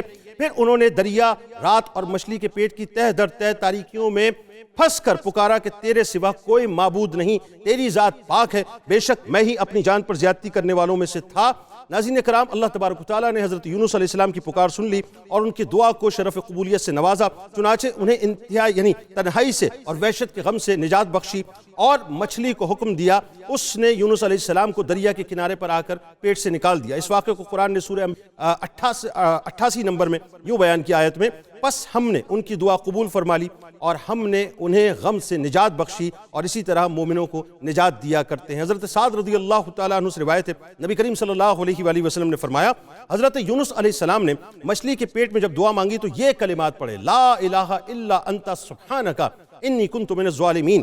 جو مسلمان یہ ذہن میں رکھیے ان کلمات کے ساتھ کسی مقصد کے لیے دعا کرتا ہے، اللہ تبارک و تعالیٰ اس کی دعا قبول کرتا ہے۔ مچھلی کے پیٹ میں حضرت یونس علیہ السلام نے ذکر الہی کی کثرت کی اور یہ جو کلمات تھے ان کو ادا کیا، ان کلمات کی برکت سے انہیں نجات ملی۔ اگر وہ ایسا نہ کرتے تو ضرور قیامت تک اس مچھلی کے پیٹ میں ہی رہتے۔ اس حوالے سے قرآن کی سورہ صافات کی آیت نمبر 143 اور 144 میں یوں بیان ہوا، پھر اگر وہ اللہ کی تسبیح کرنے والوں میں سے نہ ہوتے تو اس مچھلی کے پیٹ میں اس دن تک رہتے جب لوگ قبروں سے اٹھائے جائیں گے۔ جب یونس علیہ السلام نے دعا مانگی تو اللہ تعالیٰ نے انہیں مچھلی کے پیٹ سے نکال کر میدان میں ڈال دیا، اور مچھلی کے پیٹ میں رہنے کی وجہ سے آپ ایسے کمزور ہو گئے، دبلے پتلے اور نازک ہو گئے تھے جیسے پیدائش کے وقت بچہ ہوا کرتا ہے۔ آپ کے جسم کی کھال نرم ہو گئی تھی اور بدن پر کوئی بال باقی نہیں رہا۔ قرآن کی سورہ صافات میں 145ویں آیت میں بیان کیا گیا کہ پھر ہم نے انہیں ساحل دریا پر کھلے میدان میں ڈال دیا، حالانکہ وہ بیمار تھے. حضرت یونس علیہ السلام کے مچھلی میں پیٹ سے نکلنے کے بعد مدت تک جو ہے وہ آپ ظاہر حیات رہے. آپ کی قوم جو ہے وہ توبہ کر چکی تھی، وہ رہی. لیکن ایک روایت میں یہ آتا ہے کہ ایک دن آپ مچھلی کے پیٹ میں رہے، ایک روایت میں 3 دن آتا ہے، ایک روایت میں 7 دن آتا ہے، ایک روایت میں 20 دن آتا ہے، ایک روایت میں 40 دن بھی آتا ہے. روایات میں کہ جس جگہ حضرت یونس علیہ السلام مچھلی کے پیٹ سے باہر تشریف لائے وہاں کوئی سایہ نہ تھا. اللہ تبارک و تعالیٰ نے ان پر سایہ کا انتظام کیا انہیں مکھیوں سے محفوظ رکھنے کے لیے، اور کدو کا ایک پیڑ جو ہے یعنی یوں کہہ لیجیے ایک پیڑ وہاں پر اگا دیا گیا. اللہ تبارک و تعالیٰ کے حکم سے ایک بکری آتی، اپنے تھن سے حضرت یونس علیہ السلام کے دہن مبارک میں دودھ ڈالتی، صبح شام وہ دودھ پیتے، اور اس طرح سے جو ہے وہ آہستہ آہستہ دوبارہ اسی انداز سے صحت مند ہوتے چلے گئے. بس آخری جملہ ادا کر رہا ہوں، حقوق کی معافی نہیں ہے، اور حقوق العباد کی تو خاص طور پہ بڑی پکڑ ہے. یاد رکھیے گا یہ جو قوم ہے نا، اس نے حقوق العباد کی اختلاف نہیں کی تھی، اللہ تبارک و تعالیٰ نے ان کی پکڑ کی، لیکن جب انہوں نے معافیاں مانگ لی اور اللہ کو بھی راضی کر دیا، اللہ تعالیٰ نے معاف کر دیا. اجازت دیجیے، کل انشاءاللہ یعنی آج شام کو 4 بجے افطار کی خصوصی براہ راست نشریات میں ملاقات ہوگی. اس دعا، اس امید، اس یقین کے ساتھ اللہ تعالیٰ آپ کا، ہمارا، ہم سب کا حامی و ناصر ہو. اللہ حافظ.